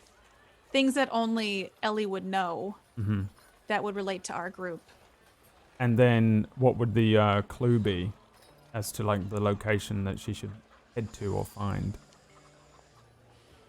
Would it have an arrow of some sort or something? I think it would... There would probably be a small map on it, and then an arrow that would... I mean, I'm trying to think of the best way to do it, because in my head, Aura doesn't have a good idea of how the city is laid out, but Reginald does. Yeah. You can assume, if you want, that Reginald can... I think we would put a compass with a direction that would lead to the next clue, and then if she found the next clue, it would show a compass with the direction with another arrow. Right, yeah, like a bunch of arrows that lead, or symbols that indicate west, or alleyway or something like that. Yeah. So yeah, maybe you're led outside and there's just this note that says, remember when we fought the god of death? And then what essentially I in think Thieves' Cant Ashglade just for a represents thing. second like looks at me, and I actually, the reason I like kind of a little bit laughed is because I actually kind of got a little scared when she said that. Because all I can think about is fighting the god of death now. But yeah, no, I He think he sees points it. I at think it. he sees like me freeze up for a second and then go, oh. Oh, this is what you're looking for. I did wonder. That's your code. Yeah, well, it's enough to give me a lead. It's what I needed, yes. What is that symbol there, then? Don't worry about it. The less you know, the better. If the Inquisition comes here, you don't really want to know this information, do you? Oh, you don't have to tell me twice. Not without my spells. Yeah, well, I'd plan on not being too courteous to them. Well, I usually just greet everyone the same. Find it gets me in and out of all situations equally. Yeah. Well, I passed my tankard to him that I haven't drank from at all. Okay, I guess I should follow this. Oh, good luck. If you can cast spells again, come and let me know, will you? We're gonna have to get you out of that pact. I know a few ways. Yeah, well, let me know if you find anything. Oh, barely see without my spells. You know how to find me. Well, good luck, dear. Taps you on the hand. Yeah, I think I pat his hand back. Good luck. It's And then I back walk in. off towards where it's pointing. Yeah, you begin to follow these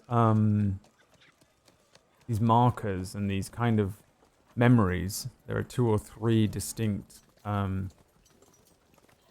only Ellie would know isms that are written in Thieves' Cant. And Thieves' Cant probably isn't like a direct sentence necessarily. It's probably just kind of a lot of symbols, and they're quite hard Yeah. to find. I think it takes you a little while to just move down one place to find another one, but it's the type of thing that you and your company have done a lot. The fact that Aura is doing this might be a little confusing to you. There's no Yeah. way she knows Thieves' Cant or even knows kind of the tactics and things that you as I almost feel like guild I would learn. think that this was an assassin or something doing this instead.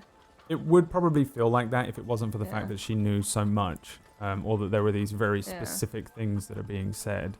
Whoever she's with or however she's doing this, she's with somebody that understands this tactic. It's not just the Assassin's Guild that uses this, the Thieves Guild that you are relatively quote-unquote friendly with and you understand use these similar tactics. So it could be one of those guys. It could just be some of these old veterans that have been trained by your roguish types. You begin following them through the low town, away from this kind of main street, and it takes you off into an area of town that's just homes and just a very quiet area. It's a better neighborhood, but still one within kind of the midtown.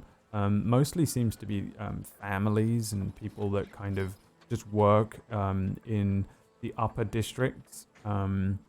Eventually you come to, you walk probably past one of the buildings, and as you're walking past, you glance once and then glance again and see a symbol that represents that you found the location that you're looking for. There's a relatively squat house, 2-story, probably quite expensive looking, but it looks pretty empty. It doesn't look like anyone's in there. You'd say it was up for sale if there was any sort of indication of that. They're not always, it doesn't always have like a for sale sign out the front of houses in Bologna, because people just move in and squat in, and usually you're taken to the house when you want to buy it.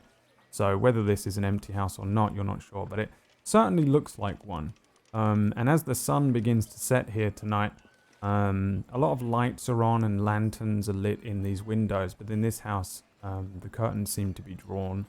It looks pretty empty. I'm gonna take Ahi's dagger and I'm gonna throw it through the window and then try to like. As in conceal myself. through an open window? Or through a... No, well, you're gonna no. smash a I'm window? assuming it's I want to try like smashing a window with a rock, pretty much. Okay. And then try to conceal myself afterwards. All right. Aura. I'm going to bring us over to the other screen. You and Reginald have spent the day moving around town discreetly, placing symbols and notes around town that you hope that Ellie might find. You have written a letter that Reginald has delivered to a discreet location that he went off to and returned to, that pretty much outlines what you guys have been up to, that he believes you to be trustworthy, and that your side of the story / Bo / Ellie side of the story is to be believed, and that hopefully working together you'll be able to piece more of this situation together, and that in fact you guys don't really seem to be working for the Dragonfly crew. This wasn't a part of your master plan to, you know, destroy the gods or remove magic or something of the like. He's delivered it, but he doesn't know when, you know, Worston will respond to it. They have like a set drop location that he's going to go and check intermittently. I think after that you guys returned after a relatively long day of setting all these things up and planning and preparing different outcomes, whether you would go and find Suna, whether you'd find and interrogate Grimm, whether it was about working with the Inquisition if that happens to go wrong, like maybe contingencies. And maybe you guys sat down in the center of this house with just a very small candle lit, with just something very simple to eat that you would have picked up. Maybe just some bread and cheese or something like that, with a couple of mugs of mead. And as you guys are sitting and eating this thing, there's a sudden smash at the front of the house as one of the windows breaks. Reginald moves with distinct speed as soon as this happens. And he stands up, looking around. He brings out a dagger. And the way he moves, I think, reminds you of Ellie. He does have that kind of roguish training. It seems like he has that kind of swift, secretive moving. He moves quickly across the room and turns to you and says, "Well, it seems that the Inquisition have decided to come for you in an aggressive manner, unfortunately. Really didn't think they knew about this one." Oh, calm down, and I'm gonna stand up and draw my sword and look to see what was thrown through the window, or go over to the window, start moving over, but looking at this, like the shattered glass on the ground, to see if they threw a rock or a brick or something like that. Yeah, you see Reginald move to the other side of the building and starts to look around. You move towards where the shattered window is, and on the ground you see the dagger that Ellie was presented by Ahi all those few months ago. It's not the Inquisition. Oh yes, well, yeah, they're going to look like, they won't look like the Inquisition. They have to look. Hey, is that you, Ellie? I think you'll just see me pop up out of the shadow and I'll be like, and I'll immediately walk over to the window. Why did you break the window? And I like instinctively try to hug her, but realize it's a bad idea because of the shattered glass all around the window. Don't cut yourself. Come inside. Okay. And then I'm gonna go over to the door and open it and let her in. Reginald is just looking so shocked at what's happening. Like his brain is processing something too much, and he's unable to move for a moment as you just open the door and let her in. Listen, I had to be sure that it was you and not a trap. Yeah, I know. I mean, honestly, it's smart to throw that of all things. Otherwise, it was just a rock. Right. Yeah, I didn't know if it survived. I thought maybe it'd break. It's kind of fragile looking, but glad it did. Yeah, and I close the door and I start doing the latches. Oh, probably so drag a chair in front of it.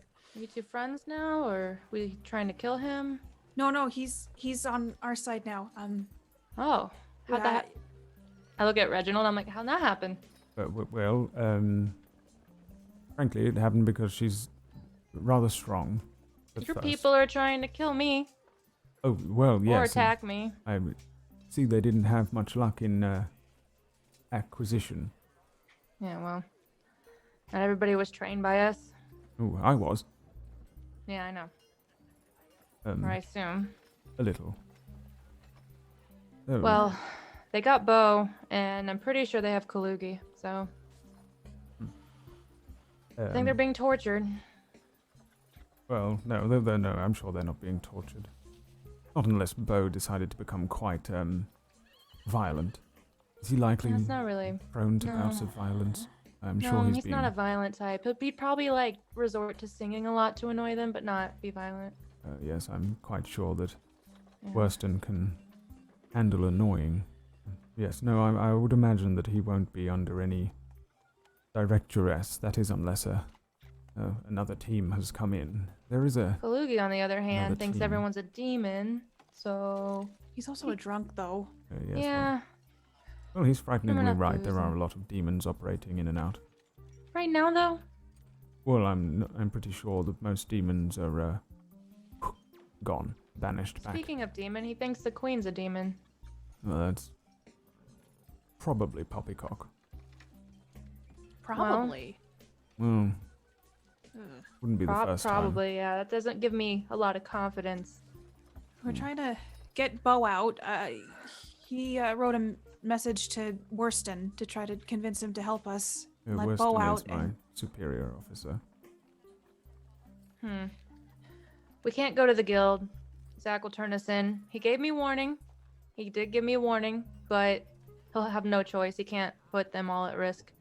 So we're gonna have to either figure this out by ourselves or hope that this Worston person changes their mind. Who is that? Is that a leader? Yes, he's in charge of our team here in Bologna. Although, there is at least one other team. Oh yeah? Um, Well, We've never met them. And, I'm surprised they have not presented themselves to us, since we're rather undermanned. what's this team? Well, they're rather aptly named the, We just call them the other team, and I'm sure they call us the same. We're on equal footing. They're just as important as we are, we're just as important as they are. Well, do you not know any of them? No. Is there a reason? Are they like you and I, or are they, were they magical? Well, they're more like we are. A team of investigative types, I would imagine. Mostly put together for acquisition of Arcani. Given orders, following the orders. how do you contact them? What if we contact them? We've never contacted them. It's forbidden. Well, maybe there's some rules that go out the door right now. Well, even if I wanted to, I'm not quite sure how. There's no crossover between the squads. That sounds rather useless. You think there'd be like a leader over all this? Well, there's a very careful control of information should anything go terribly wrong, such as our leader defecting, turning on us. Do you really have trust issues like that? See, Well- we'd just kill him if that was the case. Well, I don't, but it seems my superiors did. Although, of course, our most superior is dead, so I'm not quite sure what the Well, council cool, would then we be can up do to it. now. We can find out how to contact this group, or Your maybe guess bring is them out as of the shadows. good as mine. The quickest way to summon up one of us would be, of course, to activate and use Arcani, but Good luck with that, right? yes.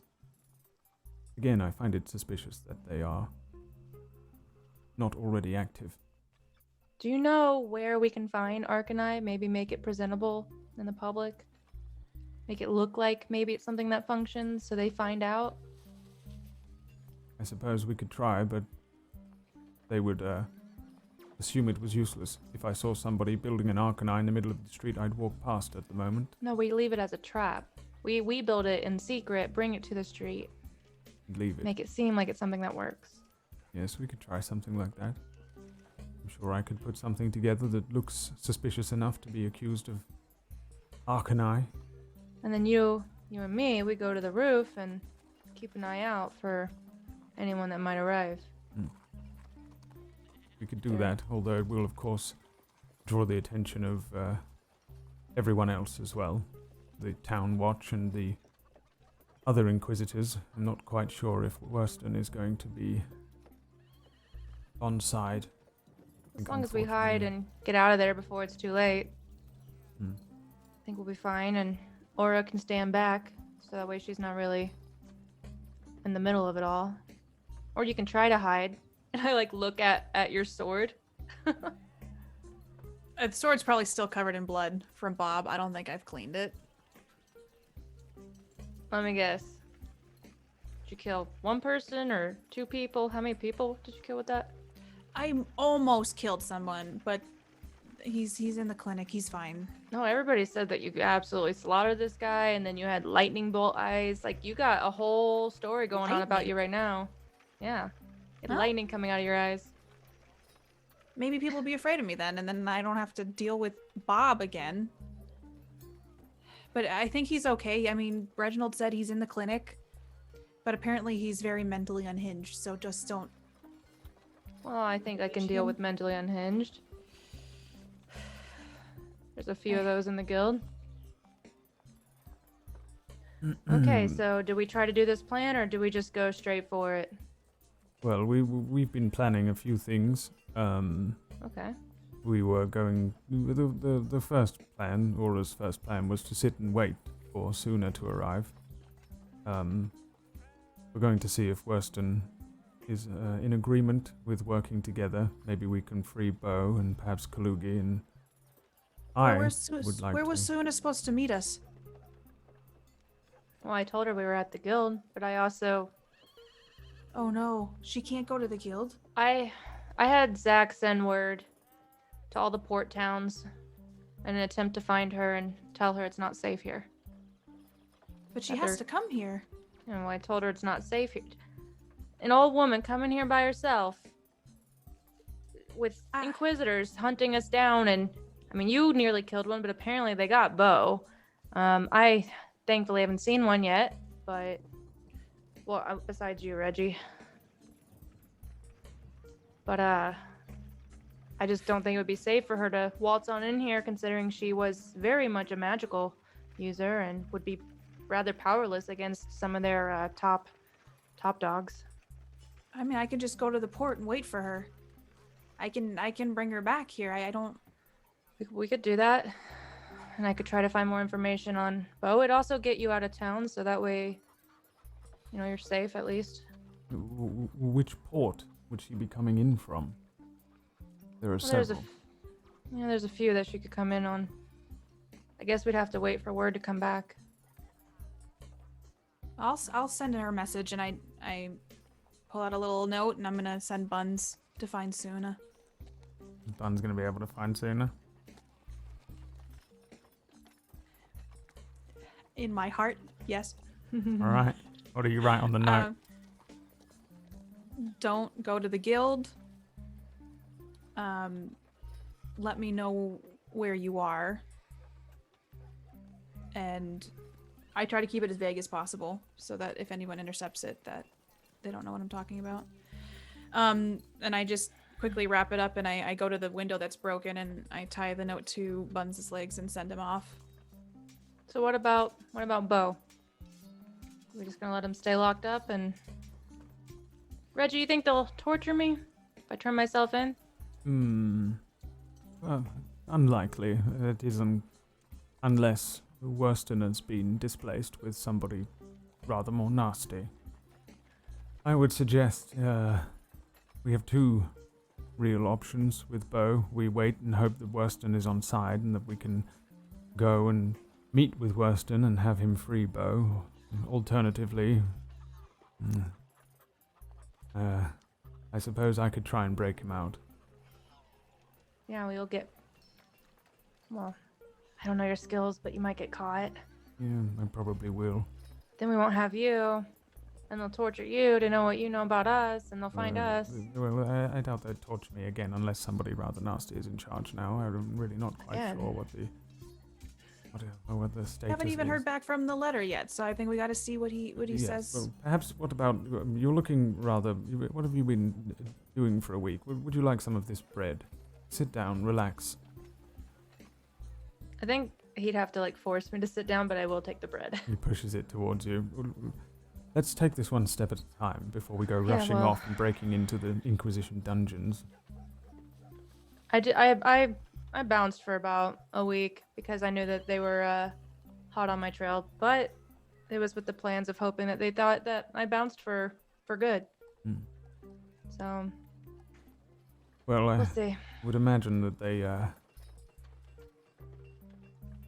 they probably wouldn't expend too much energy looking for you. Frankly, we're incredibly undermanned. Unless Worston has brought in a few extra hands, they really wouldn't be quite trained to the level that he is. Bob is indisposed, and that's it. So, Worston's probably focusing his efforts on Bo. Yeah. I don't know if that's good or bad. Hmm. I mean, he is a bard. He likes to sing songs and tell tales. Well, it's not impossible that he would have focused his efforts on Suna as well, but at the last we knew, we weren't sure where she was. You don't know where she is. Hmm. She's incredibly difficult to find. In fact, we have almost no records of her at all. Oh, also, soon as maybe she doesn't have her magic, but she's resourceful and she'll figure stuff out. Yeah, she is resourceful. And she's really good at making friends, unlike myself. So I'm sure even if she ended up in the city, she'd make enough friends to make it matter. I mean, you remember she befriended that guy in the bar that we all thought she was kind of gonna hook up, and then Bo and I went off and stole some items, and then I became cursed. Oh, and then I died. You remember all that? Yeah. She made friends I there. actually have some questions about that curse. Oh. Well, I'm not cursed anymore. Yes, but I'm rather interested in curses. I always have been a sort of fascination since I was... Curse people. Well, I know I've never been able to do anything like that. I have absolutely no knack for magic at all. Here, drink one of these. Here you go. He pours you a mead and pushes it forward. Relax. In the morning, I'll check the drop box, and if Worston's on side, perhaps we can engage in one of these plans of yours. I hold it up to him, and I'm like, no. You take a sip first. Very well. Trustworthy. We did a, and I hold up my hand that's been bandaged. We did an oath. Does he drink from it? Yeah. Okay. Cheers. Ha! We got her! He says and points at the drink while you spit it back in. And then he giggles. Too late, it already touched your mouth, so then... Whoopsie.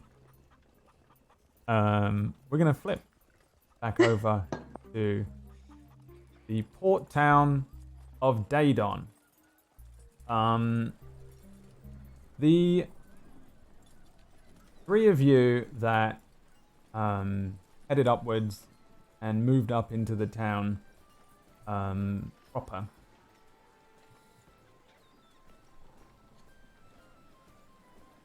These spiraling kind of stairways, these alleyways, these kind of darkened little streets that are underground lead upwards until eventually you're back out and in the kind of daytime, the sunshine, you see now a kind of open plateau. There's not a lot of levels to this. It's mostly manually constructed, so it's just a huge flat kind of piece of land. Apart from it, towards the top, towards the mountainside, where you see this cathedral that looks very similar to a lighthouse with a kind of squat castles around it. In fact, all three of you can roll for me for that. You move out into an area. There's a bunch of trees and huge crossroads, and then all of these little civic quarters and homes. And you come out into an area that you recognize, Cairo, to be relatively near the survivors market, which sits about 2/3 of the way down the main plateau. Ippo and Suna, you, looking up towards the cathedral, recognize the cathedral to be in service of Seluna, the moon maiden and the goddess of the moon. And also it seems to have been constructed in honor of a lesser demigod known as Valkor, who is a sort of a powerful sailor or a patron of sailors and ships and favorable winds and naval elements and things like that. You can see that a troop of guards move past you. They glance at you, but while you kind of maybe for a moment feel a little nervous since you're all kind of somewhat undercover, they just carry on speaking and walk past you with their spears. They're in relatively resplendent armor that's whites and blues and silvers, and you start to recognize this kind of theme throughout the top side here of Dedon, of these whites and these blues and these symbols that represent Selune and Valkyr, who are for the most part, I think sooner it strikes you as you step up and you notice on the chest plate of one of these guards, you see the symbol again, and it's a strange symbol of a pair of eyes with several stars around it, and then underneath it, coming out from the bottom of these eyes, is a cloud with 3 lightning bolts. Oh my. And it's kind of seems to be a town sigil, but it's also a very religious thing. You can see that there are a lot of clerics and religious types around here.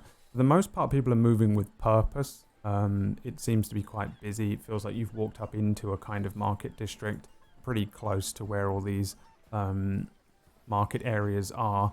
You, Cairo, know that this is very close to the survivors market. There is the Enchanter's building is nearby as well. The blacksmith is nearby that you'll be able to pick up Ippo's things from. And there are lots of market stalls here with this kind of clear, clean ocean air. These market stalls lining the streets up to a point where there's a big market square known as the Survivors Market.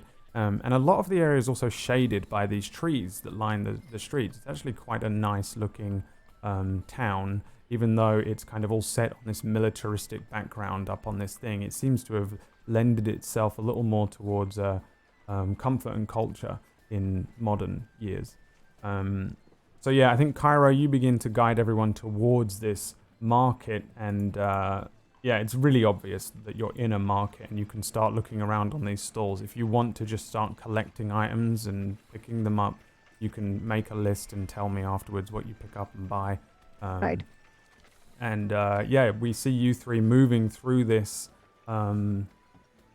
this district, and you're all being relatively cautious as well of hearing eyes. As an Inquisitor, Cairo, you know that there are so many more informants and people who are looking to score a silver piece from someone that they can sell information to, especially in port towns.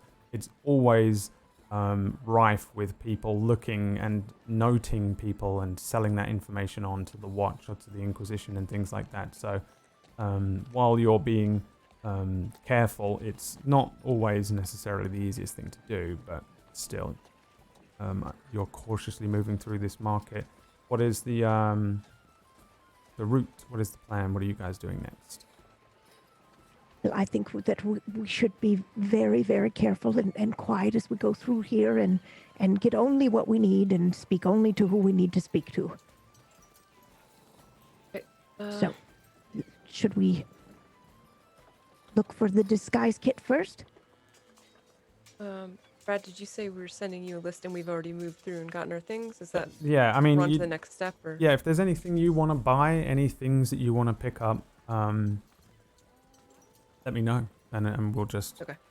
So we can just say we acquired a disguise kit.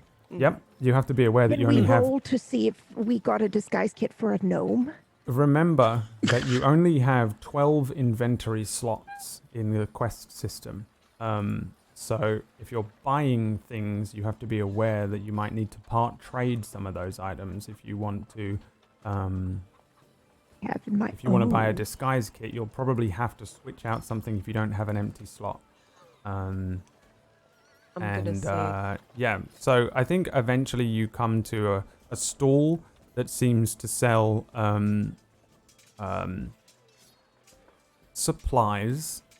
Looking a little closer, you realize that most of them appear to be thieving supplies. It's the type of thing that you expect to see in Ellie's armory in the guild. There are crowbars and caltrops and daggers and a poisoner's kit and a disguise kit and thieves' tools. There are like little vials of things, and as you step up, there is a halfling with an eye patch over one eye, 2 fingers missing on one of his hands. As he sees you look across the things, he points at one of the vials and then looks up at the 3 of you. Who looks the richest out of the 3 of you? Because you're Definitely not me. all kind No, of not me. battered up looking, really. Yes. Cairo I spent don't think any of us looks like a we have. few weeks on an open ocean, so I think he just kind of, to all of you, he points and says, "Wyvern poison. That's what that is. You know how hard it is to get hold of a vial of wyvern poison? That amount of it? And I'm selling it half price today. All the magic's gone. Everything's half price that you can see, especially the wyvern poison." He points it to, he sort of thrusts it out towards you, a small vial of kind of a clear-looking liquid. Could just be water for all you know, but Just a disguise kit. the disguise kit you want? Yeah, I got a good one here or a shit one. Now the shit one, look at that, used. No, you don't want that, do you? That's 10 gold pieces. Now, I got a One fresh, moment. brand new one here, 25 gold pieces, never been used. You don't want to be using lippy what someone's put on their old crusty lips before, do you? Get a fresh one, brand new I tug box, on her everything you sleeve. need in it, makeup, little bit of that, and I'll throw in this cloak. You can throw it over your massive head. I think it's probably best, and I'm saying this loudly enough that he can hear me, but I'm pretending to whisper. I think it's probably best if we go for the used kit. And you know how it is when you're going off disguising yourself. Got to keep a terrible set of eyes from seeing you. You're going to need a forgery kit. Look at that. Paper, pens, a that's few set really- bits of documents. And all you got to do is fill in It's your just own for a name. costume party. I Yeah. really don't think she needs to get the Costume fancy- party. It's the end of the fancy- world. Who's having a party? Well, why wouldn't you have a party at the end of the world? You sold me on that. Where is it? Right. I'm coming. I'll join you. Okay. I'm shutting this thing down. Everything half It's price. It's up the stairs. Did at I the top say of the city. 25 gold pieces for that? That's 20 gold pieces for you. We're going to a party. 20 gold 20 pieces and gold I'll throw in the pieces for the- forgery kit for 15. What if we do 15 for the kit and the cloak, and I'll tell you where the party is. 15 for the kit and the cloak. The cloak what was free? Oh, you're having a laugh. Get out of here. Trying to swindle me. Do you want to go to the party or not? You ain't really going to a party. I can tell when someone's yes, I swindling am. me. Here you go. How about this? Serpent venom. Oh, look at that. Fresh. Caught it this morning out of a snake's mouth. I think we best find a kit somewhere else. All right, I'll tell you what I'll do for you. I'll throw in this here sack. A sack of what? Mystery sack. What's do- inside the sack? I why don't do we know. need a Pay mystery full sack price. for a costume 25 party? gold for the forgery kit, the disguise kit, the cloak, and the sack of mystery. 25 gold pieces for all this. Oh, I've been swindled by a swindler. Could you just give us the used one and be done with it? Oh no, I don't think we should. I think there are plenty of stalls. You know, I think I saw Let's have a one look over at this there, used one in then. fact. Oh, look at that. Herpes all over the stuff. You don't want herpes. Closes the top. Yeah, I'll throw No, it away. Let's not Why even are say you it's even on selling it? sale. I'm not sure why you're selling it. in You're right, I fact. If shouldn't sell it. The only this one I got you is know, this your one. Top of reputation the would go range down. disguise kit. So, are you going to do the disguise kit for 15 gold? Forget the cloak. Came in on a ship from the Mistlands, the elves. They can hide themselves in a little glade of darkness. That's the ultimate Right. disguise kit. You'll never see anything better. Right, so 15 gold for that instead of the 20, and forget the cloak. Tell you what. Come on, that cloak's definitely worth more than 5 gold. Forget the cloak. Give us the thing for 15. You throw in that bow. I'll give you it for free. That's a beautiful bow. My bow? All right, we're wasting our time. You don't Let's need a try- bow like that. Beautiful try girl like another you. one. Get a job at the tavern. You'll be rich I would- inside of a week. I would like to use an ability, please. Yeah? Yes. Hold on. Question is, which one am I going to use?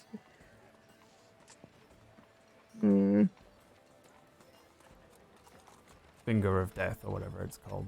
Well, I was going to to. do look over there and then just take it, but I'm not. I don't want to do that. I will instead.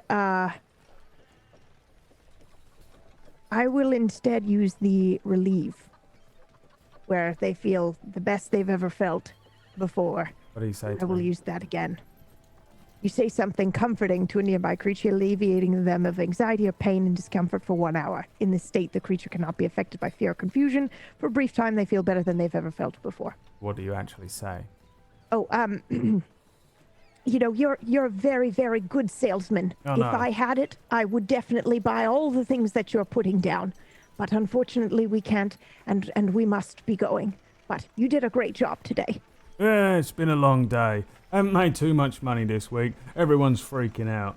Yeah, it's the end of the world, I tell ya. They don't reckon it's the end of the world, but the temple's freaking out. And if they're Oh, it's freaking the end out, of the I'm world. freaking out. I reckon Yeah. it's the end of the world. You and me, I tell you what, we'd go places were it not the end of the world. There you go. Yes. How about that? Take it. Go on, 15 gold. But you don't get the cloak. You can have this instead. It's a signal whistle. A signal whistle? That's a signal whistle, yeah. Like, you blow on it when you're in trouble? Yeah. All right. Thank you. It's very kind. It's a whistle. Thank you. You're welcome. And I'm sure we can scrape together 15 gold between Yeah. the You three got of us. gold on Yeah. your sheets. Remove right. 15 Yep. from whoever's removing 15. All right. Or 5 each. What a wonderful day. See you later. What's your name then, little one? Come on over here. I've got a chest there for you as you walk away. Where are you going next? Rifle parts, I think. Rifle there we go. parts. Wax. Hey, We got a Just- danger whistle, and we got a Yeah, disguise kit. yeah. I think Well, I'm gonna be a cat. A cat. Oh, a A tabaxi. tabaxi. Wonderful. I think that would be. I Quite knew lovely. one, and I'll do my best. What do you know? Ippo here is a painter. Perhaps he Oh. could help you. Well, not really. Just I mean, you don't have to, but it might help. well, we can see when we get him. I just need the pan for the rifle. Okay. That's all, because it kind of loose with the misfires, and I Well, can't really. let's just go to cure the it, so blacksmith and get a Yeah. cart out of here. it's Yes, just a I wee- think that's yeah, probably best. just a wee part. It's just an important part. If there's nothing to go whoosh, then there's I'm nothing to already go dragging boom. him. You know, right? Go to the blacksmith. Yeah, you head Assume I can hear towards. it. Down here in the market, though, right? Not the one you know. I think so. Yeah, You're going to. Yeah, no, the enchanter is the point of contact. Is- the one that I know. Yeah, and that's at Commoner's Point, which is all the way at the other end All right. of town. You are in the market district, which is where the blacksmith is. It's pretty obvious which one's the blacksmith. There's lots of swords and shields and pieces of armor sat outside. There's a person that's looking them over as you move past them and head into the blacksmith. You see that there's a you can see somebody in the back who's quite short looking, working next to a very large, well lit forge. It's incredibly hot. The moment you walk in, it's relatively chilly. It's brisk outside, and as you step in, it's immediately unbelievably hot in the center of this shop. It's kind of a circular interior, even though from the outside it looked a little like a kind of cottage maybe with a red tiled roof. As you step in, it feels kind of circular in the room. Along all of the edges, apart from the back end where there's a door that leads into another room, there is swords and bows and guns and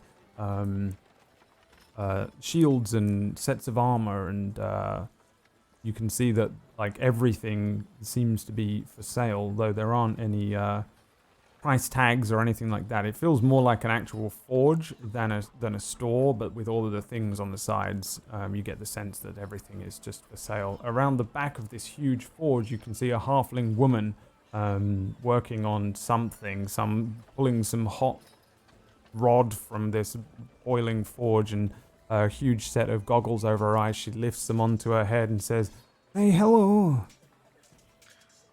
Hi. Oh, well, hi. "Oh, you're just from looking- Barris? What? Are you from Barris?" No. Oh, you sound like you're from Berris. Yeah, I get that. Are you from on Clipside? occasion. No. Oh, you sound like you're from Clipside. No, I'm sorry. Right. No, it's okay. I get it. I get that a lot. I've just been around. I haven't met anybody from Clipside in years. I was gonna go Right. back home. Right, well, so I'm A looking first for a time. replacement pan for my rifle here. This one got a bit cracked and it's just sort of held on a That's wee an bit. I old- need a. Old model. Let's take a look at that. Yeah, Where it's did an you old find one. this? Well, yeah, I picked it up. Hey, you you picked it know. up on the ground. I'll buy the whole thing Oh, off you. well, That's an no, you- antique. Well, You've been using this. You've been using it. I won a shooting contest with that, believe it or You've been not. firing this old thing. This belongs in a museum. Well, I'd need a replacement one. If you want to do a swap, I'm happy. Oh, I'll do a swap. Hey, let me see what I got. I got some rifles here. What about this? What do you like? You like long range? Really long long range, range. yeah. Like not see Yeah. someone in the eyes. Because we got some stuff here. See that? Look at this here. She hands you what looks like a very small spyglass. She just thrusts it, not attached to a gun. She thrusts it towards Uh-huh. you. Look at that. Yeah. They call that a Let's scope. see, yeah. Oh. As you look through it, look out the door. Hmm. You see that? Oh, right. Right, you I've put got that. these. You these see there's little spyglasses. notches on the bottom of it. That's how you size up how Mhm. far you can shoot with the drop. Okay, right, okay. Maybe not quite that long, but Yeah, you can shoot someone up on the cathedral from the bottom down by Commoner's Point. well, that's quite far. I don't really intend to be shooting. You know, I mostly use it for hunting. You know, well. That Oh, you got one. hunting rifles. Hey, look at that. We got a selection over there. 3, 4 of them. You don't want that one on the right. That's probably a little too expensive for you. But you can have a look. If you look at this one on the left here, you Right, take your right. pick. Okay, well, I'll take a look. You just want to do a straight swap. Those are brand new. Right, well, it's an antique then. Well, I mean, quite fond of that. It's, you know, that's got me my dinner for maybe 20 years or Oh, so. you'll know. get a nice. You can take down anything with that. Yous won't be shooting nothing with this. You shoot this 2 or 3 more times, that's gonna fall apart. Look at the state of it. What have you done? You scratched up the Oh. sides. What's that? Is that mud? You've Well, got mud obviously, in I was. there. Well, I was Does kind of this just thing holding fire it on. straight with all that mud? It did mostly. When I was there was a big snake. You've been shooting snakes. It was really big, and I was shooting it. Right, yeah, well, most people, I think, don't they just get a stick with a little loop on the end, catch a snake? Oh no, this snake was big It's a enough thin, to. little thin things, what do you Oh, know? no, a snake that would swallow a person whole. Oh, That you've big. been fighting giant snakes, you old man. Well, not really fighting, sort of shooting in a panic, and hence why it got a wee bit broken.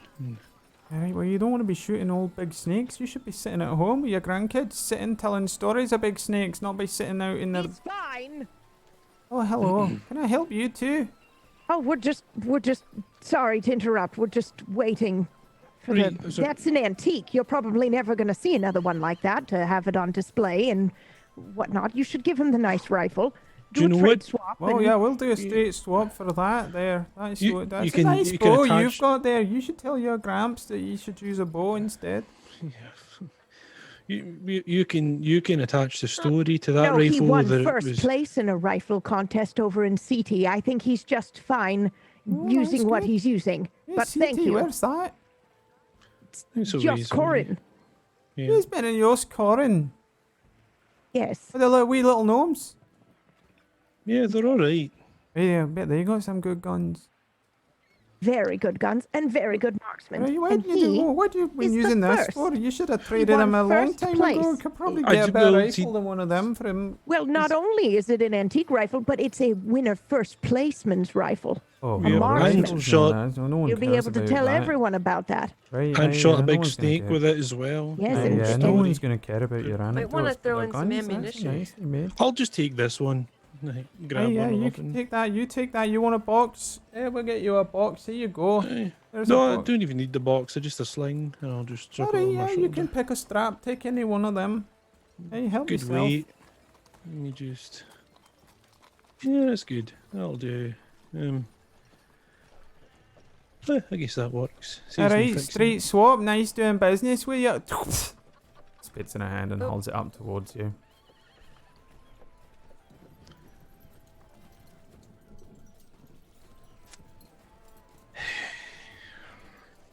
Nice doing business with you. I just turn and walk out. Alright, nice doing business with you. Look at that. That's gonna fetch a pretty price, that. Oh, jeez. I just... I don't like the... Get out of here now. Yeah, Yes, we can get that's out of why here. Although I do think you could have gotten the pricier rifle. I don't even... That I don't know how I got by with that even. Just Well, yeah, I know, but I mean, I'm just saying you know, a little bit more haggling skill, Ippo, and you could have had the nicer Yeah. rifle. See, there's a reason I went away out into the jungle, away from people. All right. Don't like them all that much. With a I few just don't like, exceptions. you know, people taking advantage of you. It's I don't care. It's fine. I got what I needed. Don't need to worry about it. But I appreciate it. right. Should we get out of here then? Yeah, I think we should go. And Brad, do I know where there'd be a little trade route out of here? The carts would be heading out of, what would it be, the eastern side of the city? Yeah, you need to head. There's only really two ways in and out of the city. It's all the way up. You have to go through one of those little squat castles that sit, walls that run along and all the way around the city, all the way up to the mountain edge. Between the topmost part of the city is the cathedral thing, and on the either side of that are a couple of little castles, and one of those is attached to the walls on either side. Through one of those castles, through the gates, out onto the main road, and you'll be able to probably grab one of the... I mean, you could hire your own cart, you could probably hire horses if you want, but if you want to just hitch a ride, then really you just need to get on the road and hitchhike the way you would hitchhike any other way. Suna. So, yeah, I kind of lost my gold in the sea. Sorry Oh, about that. I don't know if we want to hitch a ride or, you know, hire one. sorry, Bradley, one question. I sent a message. Would you be able to tell me how much I have left after that purchase? Let's see. Let's see Thank you.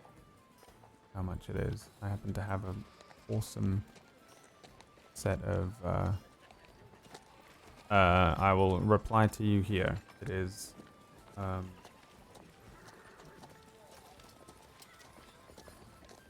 Oh, I'm afraid I have barely anything, maybe some silver. So, perhaps we could... Hitch. I've got a wee bit. My Perhaps savings it's tucked safer for away. us to just hitch a ride anyway. Yeah, look, we'll just, we'll go to the gate and hopefully I won't have to flash this, and I show her my badge, because Oh, yes, that you could, should put that away. Right, keep Will that you? wee. that could, you know, draw the wrong kind of attention, but if Well, it'll now get wait a out- minute. What if we just... Can you commandeer a cart? Is that something that you do? Wait, how might make a much little- is how much would a card be? It might make a little news, is all. Oh, Yeah, I right. don't But want that. I sure could. I've got gold. I could, if we got a cart and a horse, I could. Well, how much- Let's go see how much horses would be. Are you up for riding? And I look at each of them. Well, Oh. maybe a cart would be nicer, Oh, more okay. comfortable. Sure. Did I I haven't tell rode you a that I horse. saw unicorns? What? I saw unicorns. Yes. I don't think any ride would compare to that now. Actual Yes, and we rode them. We flew. I flew on a... a Pegasus Flying- unicorn? yes, that's right. It's magical. Cairo, do you want to take them to the monument in town? After hearing that? Sorry, say again. Why would I take them to the monument? You might have a unicorn there. There'd be a what? There is a monument in town that has a unicorn. En route, if you're leaving. As you have this conversation about unicorns, Cairo suddenly grabs both of your hands and rushes around a corner in an upper street. Kind of a little off course from the way you were heading. Moving quite swiftly, but, you know, still rather stealthily. She takes you to an area outside of the kind of market district in a just a lower district around the middle of this kind of plateau. And there's an area with a street outside that has a kind of row of hedges, a kind of small park kind of area, very, very small. And in the center, there is a heroic monument to Queen Shoshi Alexander, the first warrior queen of Alexandria. She's mounted on a unicorn with 2 curved blades held above her head, and her armor is like ancient looking to you guys. It looks similar to a kind of combination of our samurai armor, but she has like a thick bearskin cloak as well, giving it an almost Nordic feel. And she's just a huge, imposing figure on this unicorn that she's riding. Well, They hers get doesn't another have- history lesson about the city, and I turn to Suna and say, I didn't think there were real ones. Oh, I yes. thought that was a bit of embellishment there. Well, that one doesn't have wings, so you've one up Yeah. first, you know. Yes, Not a Pegasus unicorn. yeah, it was a Pegasus unicorn, and I mean there were 4 of them actually. We each rode one, and into Think- battle. In fact, I mean I don't Without want to. magic, they're still like Well, they I- can still. I don't know Hmm. now, but it's a good story now anyway. Yeah. Yeah, Sure is. How about the horses? Cart. Horse and cart? Horse Uh, and d- or all Cart, horses? right? Right. Horse and cart. and I'll lead them to where we could hire one. Yeah, I so don't know. your plan is to hire a sort of carriage of your own. A 2-day. Depends on how much it is. Yeah, you know. it depends on how much it costs. But Yeah. yes. You it takes you a little while to move all the way through the town. You move along the eastern wall heading up towards where these sort of castles are. There are a lot of kind of militant types. They the town watch and militia. They also kind of seem to have that sense of religious importance in this town. It seems to be a town that's relatively religious with this huge cathedral hanging over everything.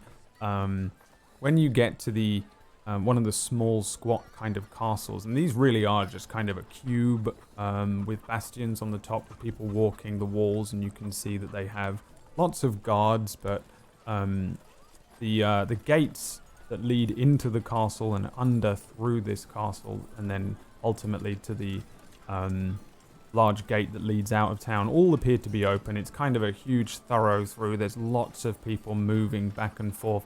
Several of them are being stopped and questioned by the guards, though, as you approach, you notice. And by the gates, there's like a stable, and you can tell this would be a stable where if you were to hire a horse or carts and carriages and things, or maybe leave them, you could probably leave and stable your horse here overnight or during your stay in town. This would be the place to go. Pretty large stable, but it's outside the gate, the main gate. And as you approach the castle, you can see that there's just a lot of people that are guards and militant types and things here. And I just wanted to warn you that if you're just going to go waltzing up to it, if you wanted to set anything up first. Yeah, probably a good idea. Right, well, hang on. Let's Yeah, not maybe go. I better. I Yeah, mean, we I'm wanna a get little you- conspicuous. We want to make Maybe I you better try to make use of inconspicuous. this kit. Yes, so it's That's- probably best that we do that first. Yeah. Is there anywhere out of the way, Brad, in the little area before the gate or stables that I could tuck away? Absolutely. Or- You can find any Sweet. old corner. It's a huge city, really, town. All right.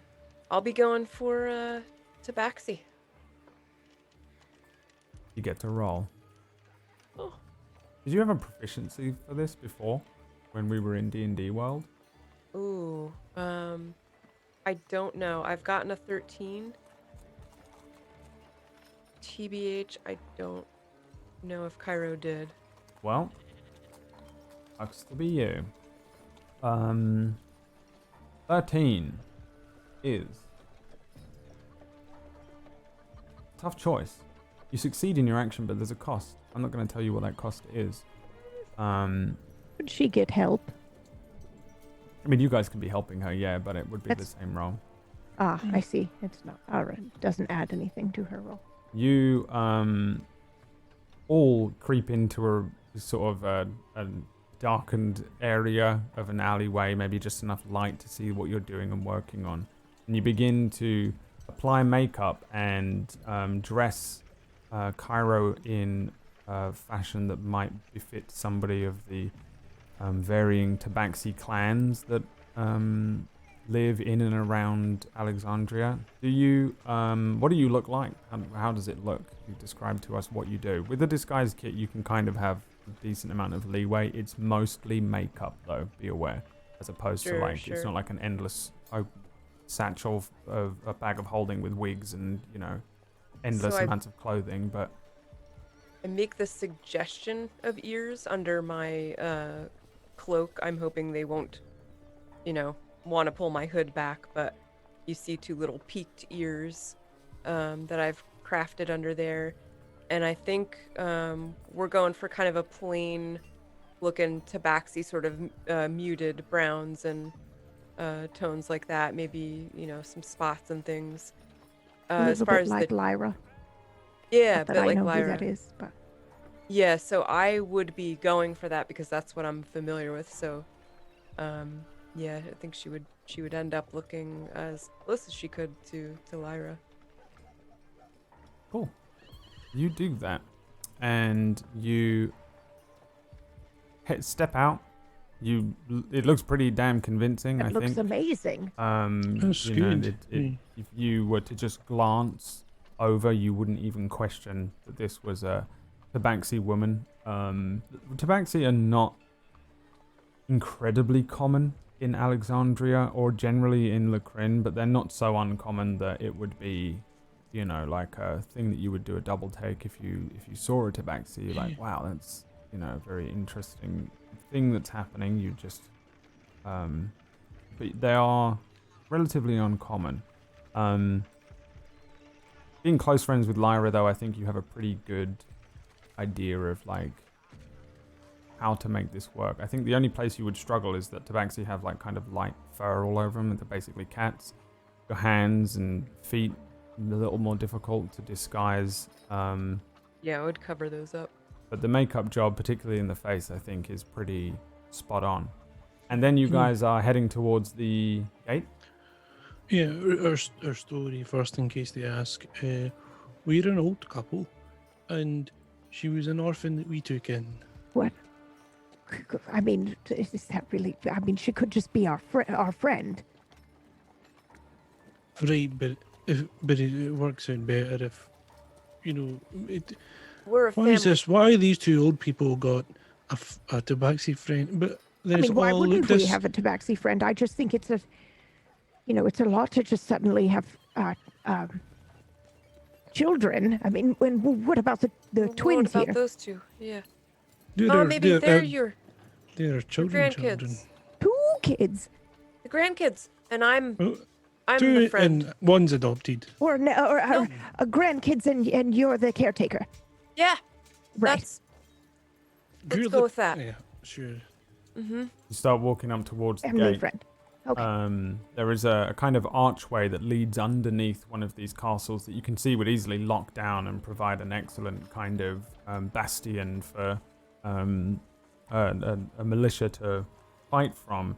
You sort of step into line. There's quite a few people moving. You can see several carts now as you come into position. You can see that there are lots of carts and people loading carts up and preparing to head out on the other side of the larger gate through the castle. Yeah.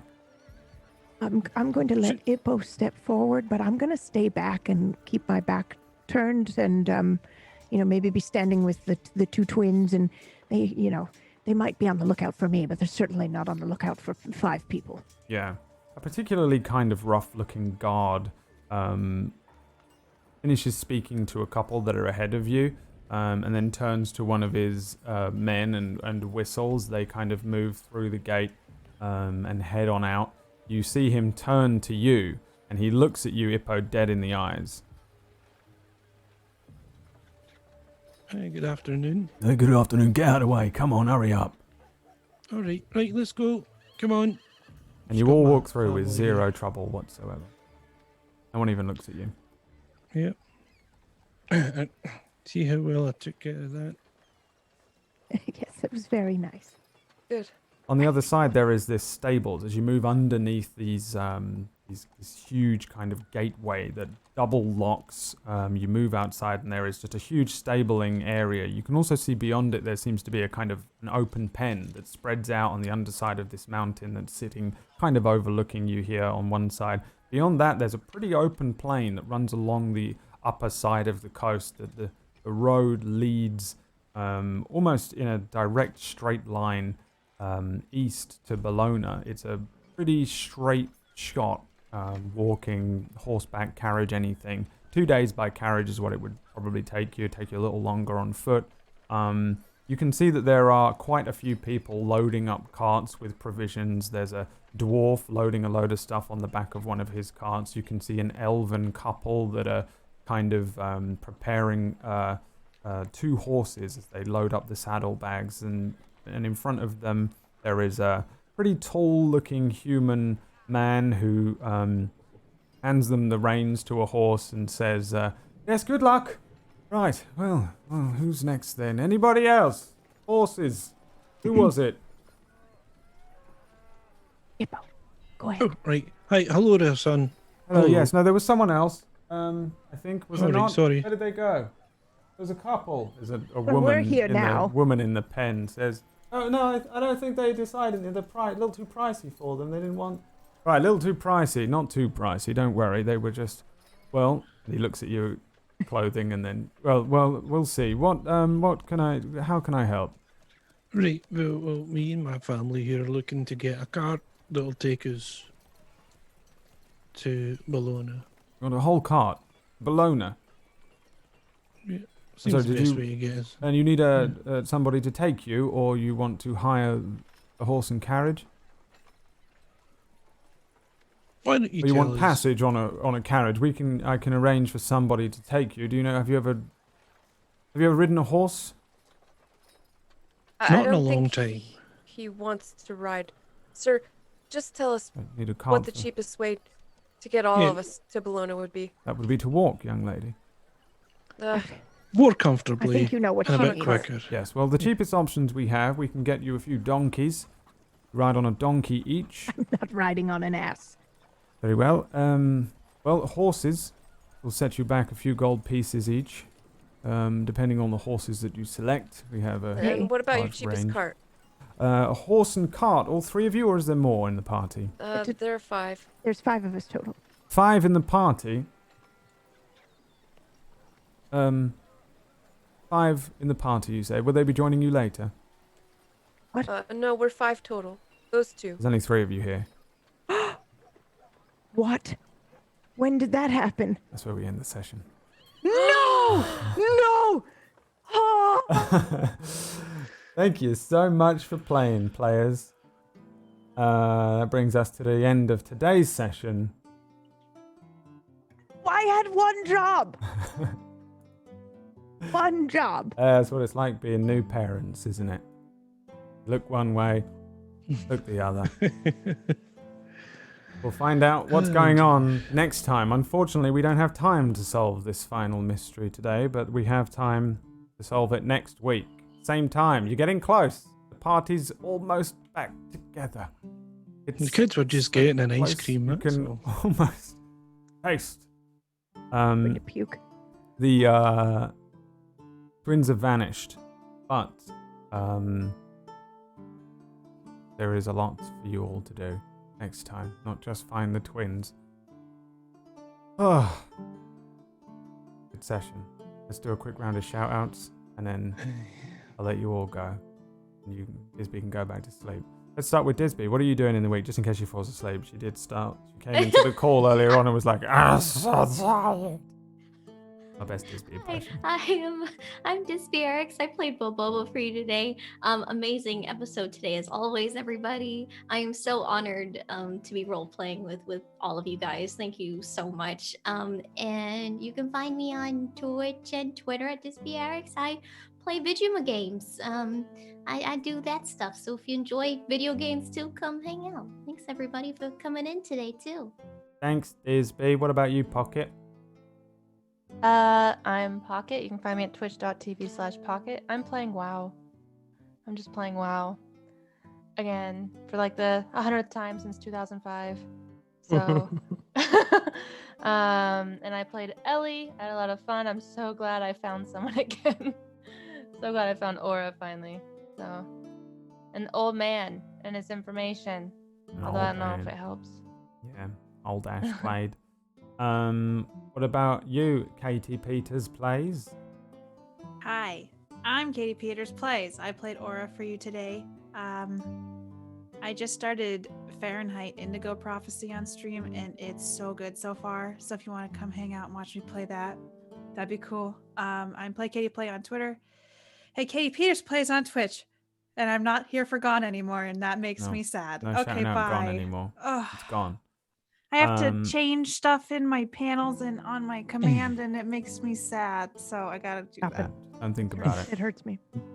Don't even think about it. Pretend it never happened. You're Katie Peters Plouse in my channel now, by the way. Do you know that? No, what is that? Is it just... Because I added a game on your recommendation to my vote list for who can pick what games, and when I was hastily typing it in, you know when you're typing something on screen and everyone's watching you type it and you fuck it up? Well, I commit to it. And so I wrote Katie Peters Plouse presents Quantum Break, and that's now how it is written and how it goes into the vote every time. And so now you are Katie Peters Plouse. It's canon, and I will rebrand this week. So,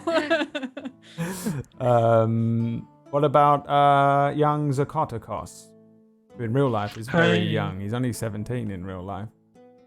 Yeah. Does a great job of holding up. Yeah, but it's a Glasgow 17, right? So. Oh, yeah. Anyway, hi everyone. I'm Zgaricus. You can find me Zgaricus in all the internet places. Also here on Tuesdays on Table Story, where I play Alexander Pippin, a Ravenclaw student at Hogwarts. And I have a podcast, the Zgodcast. My latest guest was published author and other things, amazing role player and awesome person, Aaron Black. So you can find that. We talk about his book, Firewall Down. You might want to go pick that up on Amazon and Kindle if you haven't already and give it a read. I read it in 2 sittings. So, he's here. Aaron's so wonderful. He's incredible. He His is the book's awesome. greatest. Look there. It's amazing. He's probably my favorite role player on the internet, and his book is definitely in my top 53 books of all time. It's really good. So give it a read. And then tell him how much you loved it. He really appreciates that. He needs the feedback. And then when you watch him on Fridays and Rhyme with the Frost Maiden here on Table Story, tell him how amazing he is then too. He's so good. I love Ray. Yeah, I and love then Ray so much. Also tell me how amazing I am. It's funny because we're trying to make him You're feel amazing. awkward, but it's also kind of true. Wait, can I read my favorite part from the back of the blurb? Yes. Typing most of his books using only his elbows. It's surprising he makes so few spelling mistakes. I love it. That's what it is. It's not surprising he wrote the entire novel. Actually, even more impressive than we realized. That's Aaron Black. And who is not on this show, but we're shouting him I out know, anyway. it's mental. Yeah, he had the longest shout out of everyone here, including Tuesday Gray. Hi, I'm Aaron Black, and I am the famed author of Firewall Down.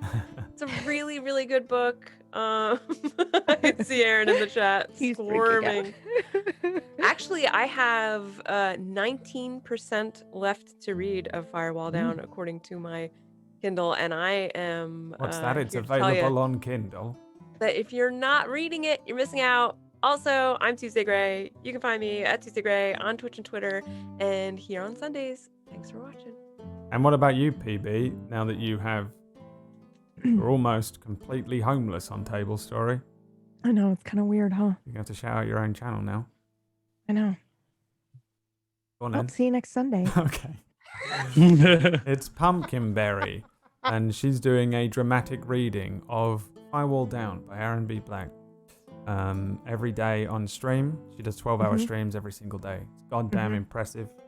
And that'll be the end of it. Thank you so much for watching, dear viewers. Don't forget we do have shows every single night. There is a final little gone thing this week on Wednesday where PB's going to be talking to our resident musician, Peachy Pixel 8, who did a lot of the music for this show as well, including the original, the main theme of it that plays during all of the things, and I'll play again in a second when we go on out.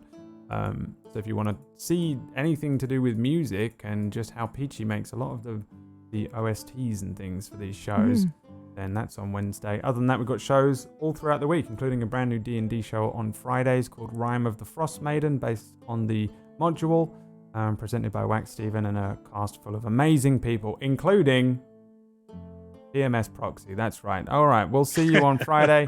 Thank you so much for watching, and I hope you all have a Also wonderful follow week. Bradley. No, don't do that. Bye. Bye. Bye. Bye.